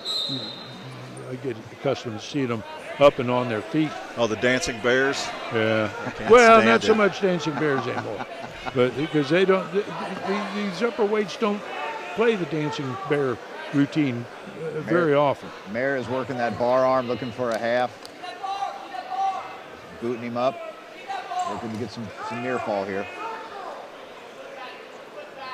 Ambergy is fighting it. That's his, he got in trouble putting the legs in last time. He's in trouble with it again. He needs to just flatten him out, put an arm bar in if that's what he wants to run. Uh-oh. Nice job on the cradle. Locked it up. There it is. He's got him stretch out. He's not going to pin him there, but he's going to get his backs. Yes. His shoulders underneath. It's going to put him up 5-2. Well, there's a great example of taking what he gives you and making him pay for it.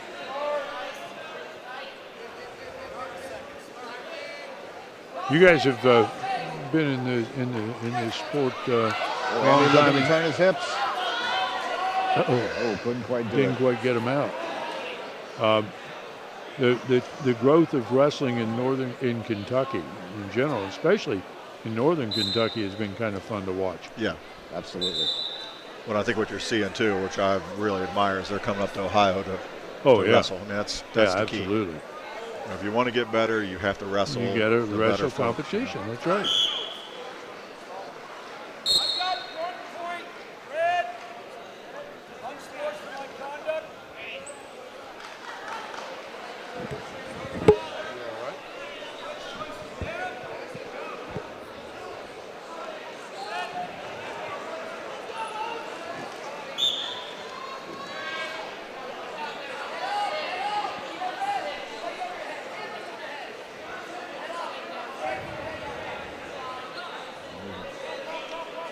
Meyer chose down this period. There's one. There's a Reading crossface. Oh. Yeah, that one's not going There to was fly. another one. You might get by once, not twice. That's a little frustration coming out because he can't break him down. Got to be careful here.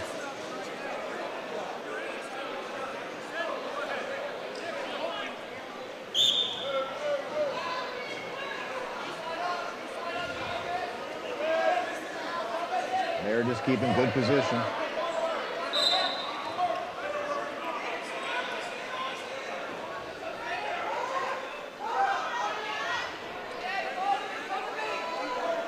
And I'm not sure, I haven't seen Amberger wrestle before, but he's staying parallel the whole time. It's tough to turn guys when you're riding parallel.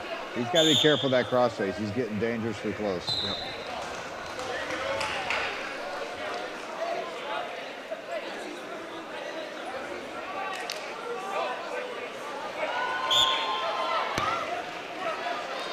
Yeah, you're not going to turn anybody if you stay in line. Too much body. Illegal hold. Wow. Oh. Next one he gave Elbow you in the atomic back. elbow. Next one's a DQ. He did award 1 or 2. That was 2 that time. Okay.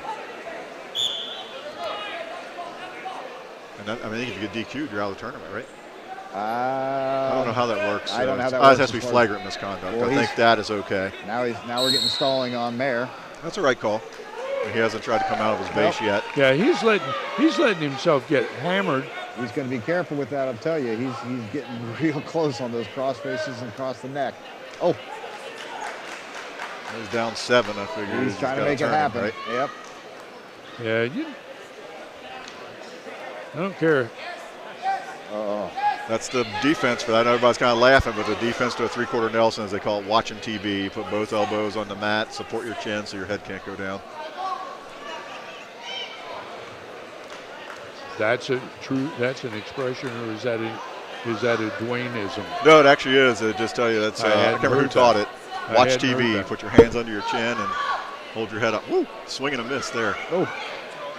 Well, see that they're turning it up too. That's going to be. Yeah, there's only 4 seconds left. He's not going to call it again unless he really swings at one. All right. That was a good match. You talk. Mayer wrestled He smart. did not. Mr. Amberg did not conduct himself with honor. No, but Mayer wrestled it smart. Kept in great position. Wouldn't let himself get turned or put in a bad spot after he was up. He wrestled it smart. 220-pound weight class. Hey, Mayor. Way to keep your head. Yeah, very impressive. Bruce Wagers. Face Wayne Preston. Joshua Padilla. Going for 3rd place from Lebanon, senior Colton Fuentes. All right, Coach, who do you have there? I've got Jay Thompson, a senior from Worthington, Kilbourne. He was, looks like he didn't wrestle here the last few years, but was 1st in the league last year and 3rd in the league as a sophomore. He was the 220 champ in Upper Arlington this year. He was 3rd in freestyle state. He carries a 3.7 GPA. He will attend the University of Indianapolis to wrestle and pursue a degree in physical therapy.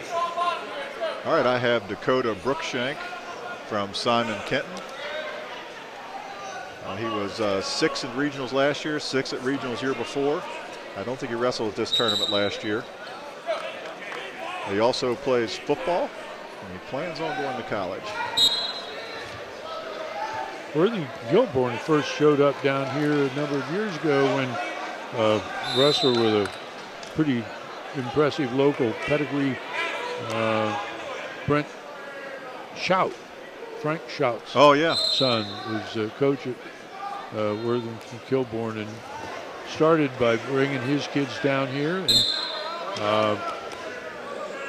he's moved on to, I'm not sure where Brett is now, but he's moved on to other endeavors, and but Worthington Kilbourne keeps coming back. And it's one of those things where I think they think this is if you're going to get better, you got to wrestle good competition, and this is a good place for them to come. That's what it's all about.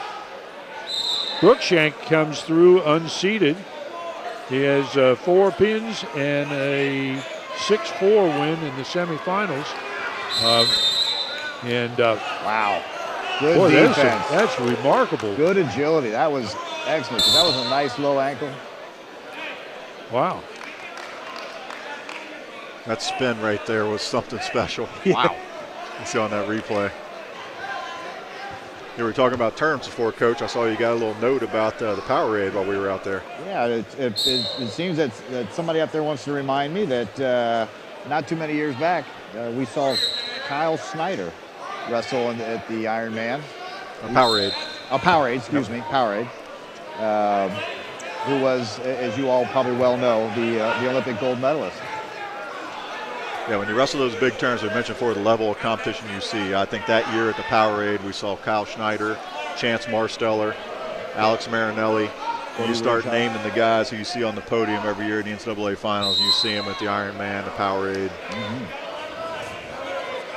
Mark Hall, we'd see him at the Ironman every year, along with Zaid. I can't remember his last name now. The guy that he actually beat Hall a year ago in the finals, wrestles for Arizona State. Matthew Kolodzic, who wrestled for us.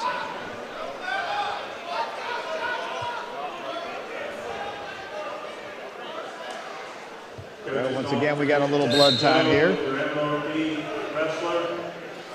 Don't forget to text Joe if you want to buy the wrestling. Once again, if you're just tuning in to this cablecast from Waycross Community Media, you can see it again. All you have to do is go to www.waycross.tv, look for the schedules there, and then if you really are anxious, you can pick it up on YouTube, and you can even get it on demand. Check out www.tv. Waycross.tv, and you'll find all that information available for you. All right. All right, we're back live. We have a crew of, let's see, 1, 2, 3, 4, 5, 6, 7 here today doing this program for you. They're all volunteers, and if you're interested, again, check at waycross.tv, because there's plenty of jobs out there waiting for you. If you want to support high school wrestling, you Hey, can Coach, do on that also. On that point, before you move away from the Waycross TV, if there are some young folks or parents of young folks who are wanting to get into media or production and things like that, and they're currently in high school, I mean, we could always use kids like that helping out. We're looking for folks who can work the screen and do things that some of the folks my age, at least me, I sure can't do it. So the technical skills of some of the young kids are way ahead of mine, and any help you could give would be absolutely fantastic.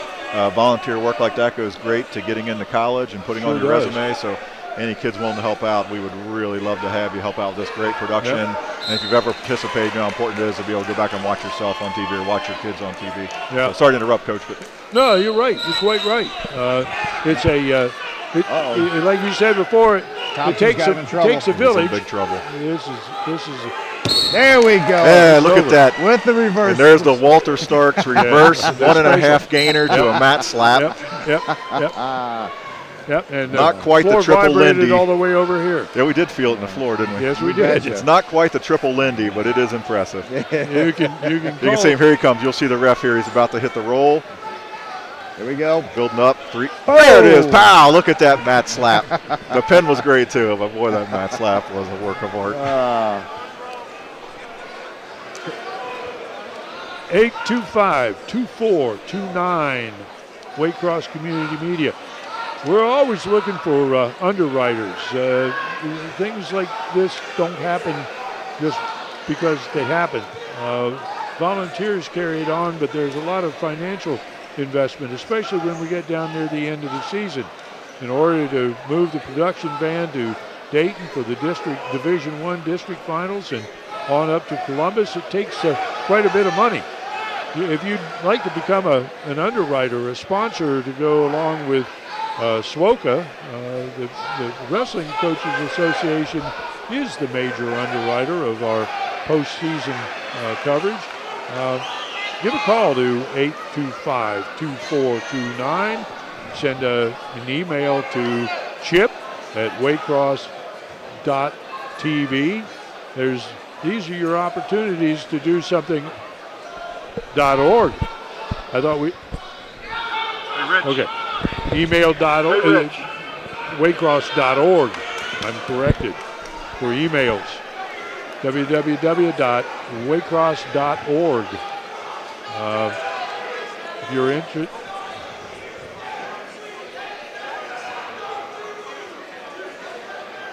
All right, so we got Chip at waycross.org at www.waycrosstv. Hopefully we got it right. I think we got it there. That's Coach, a long address. Call them, 825-2429. I do have to go back to one thing you said. Did you say this was all volunteer? Yeah, you didn't know that, That's not what I was told. That is not what I was told.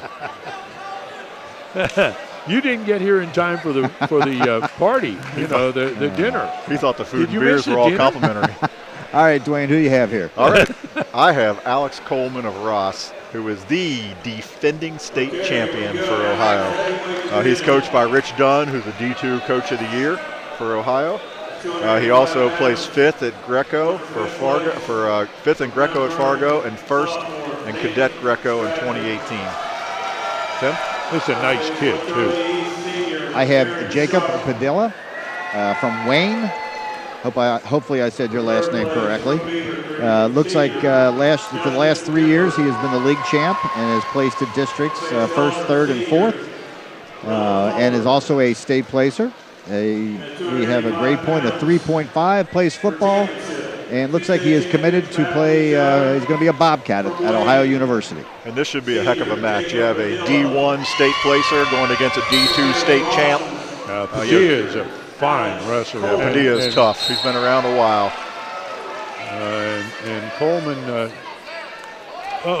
that's pretty unusual. Coleman his feet usually move better than that. He got surprised, I think, on that one. But Padilla is tough. I'll tell you, Wayne has a history of great upper weights. They do. Goes along with a pretty good football program. Yeah, no doubt about it. I'll tell you, one of my favorite coaches in Southwest Ohio is Coach Gunn from Ross. And I've probably mentioned this on other broadcasts. I'll mention it again. I started out coaching at Reading in the 80s, and then I went to Moeller and started helping with the kids club in 2001 with Tim McVeigh, who's next to me here. And you go to those tournaments, and it's a lot of folks like myself who have kids in it, and you're doing things like that. Coach Dunn was at every kids club tournament without having a kid there, coaching the varsity, and building up that program at Ross by dedicating every Sunday at a kids club tournament. He's just he's a once-in-a-lifetime kind of individual that you meet. He is something special. What he's done for Ross is amazing, and the Ross Wrestling program is a direct reflection of his personality and his work ethic. Absolutely. And I think that's the original hat that he started wearing back when he started. Well, I thought the other hat was maroon with black hair under it, and that one seems to be faded maroon with silver. It's not silver. Changed. It's kind of pale skin color. Rich is a great guy, I tell you. And over the years, we've worked out with him. We take his kids out to Iowa with us when we did training like that. And he's just always been super to my family, always been super to Tim's family. What a guy. And they were always great kids. They were great kids, great families. Like you said, they were a reflection. They were always great kids. All right, so we're going to the second period here with Padilla up 2-1. Yeah, Padilla is defending champion here. And you can see us on TV here. Coach McVeigh right here next to me. And the longtime Coach Bean. Yeah, long time.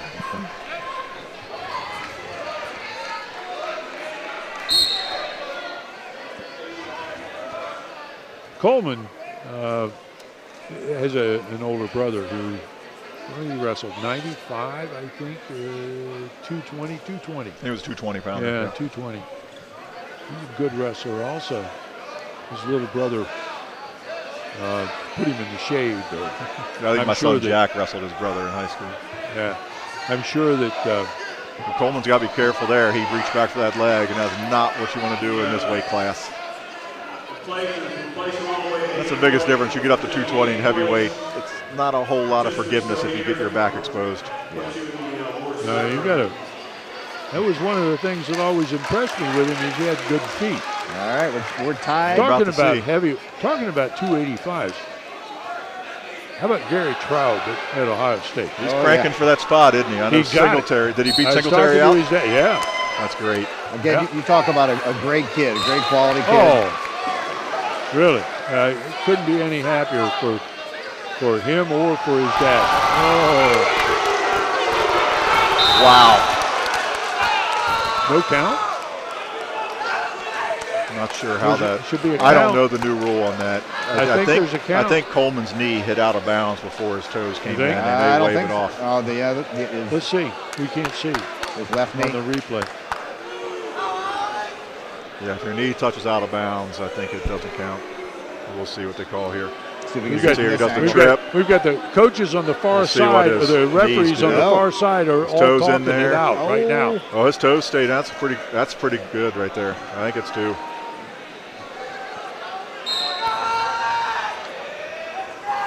Oh, they waved it off.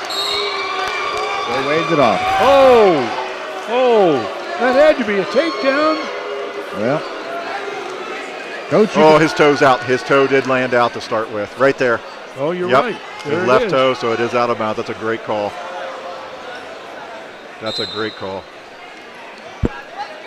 Rich Dunn goes over, wants to make sure. Referee explained it to him. Rich nods, walks away. There we go. He was out. So 45 seconds left in the period. We are still 2-2. I know Coleman really had to get a 2 here because you know Padilla is going to choose down in the third period.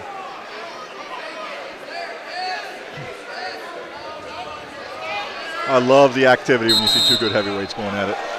And a stall call. Can't back up.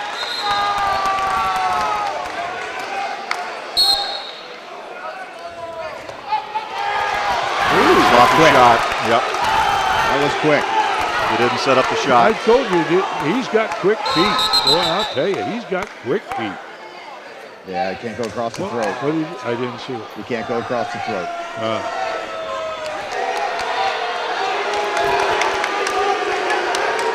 Well, the crowd's alive.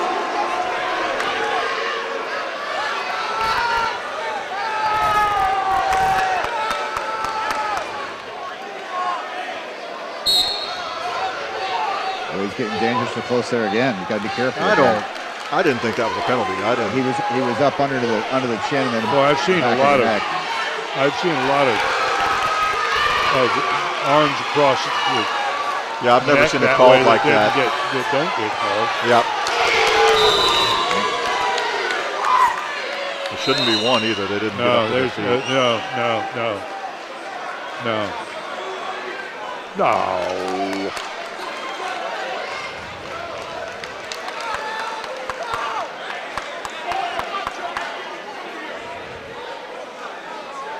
It's a lot of meat moving a long time out there. Coleman should have stayed behind and kept him under control there. I found out what it's like for these guys to make weight, because my weight ballooned real badly the last 5 years actually, and this summer I took about 45 pounds off, and I actually made it to 285. Awesome. I don't think I'm there. I think I went by it to Thanksgiving weekend, but it can be done. The match between Beaver Creek and Elder for third is getting alive too. They got a 6-5 match over there, and the crowd is into it. Boy, hitting a cradle It's on gonna be this tough guy. to cradle that guy from the base like that. This is hard to hit a cradle on that. Oh, watch your lip. Coleman needs to be careful there. He don't want to give up the 2. If anything, is give up the 1 and try to get the takedown to win it.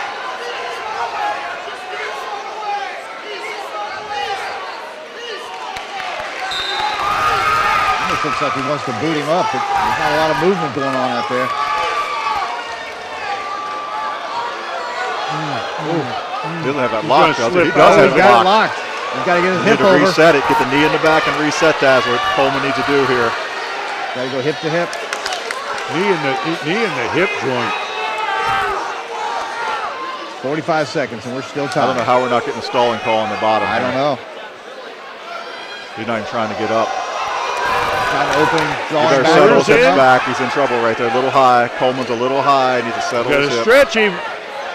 Resettled. 30 seconds to go. Trying to boot him up, go the power Padilla half. There hasn't it tried to is. get up half. yet. I don't know how he's not getting a stalling call. 17 seconds. Going to try to open him up here. Not where you want to be now. Now he's coming up. You got to go get him now. Force the action. Wow, good match. Yes. Good Very heavyweight good match. bout. Yep. Heck, boy, that first takedown. How many times have you seen that happen? Yeah, I just hate to see a questionable call with the crossface on the throat at Yeah. one point. Yeah. Usually saying pull the arm down and Well, warn folks, you. It is what it is. That's it for the 2019 Glenn Sample SWOWCA Coaches Classic for Dwayne Meyer and Tim McVeigh. I want to thank you for watching. Remember, if you want to catch us again, check out weightcross.tv for schedules. Look us up on YouTube and try us on demand. For Waycross Community Media, I'm Dave Bean. See you down the road. Have a Merry Christmas, folks. Happy holidays.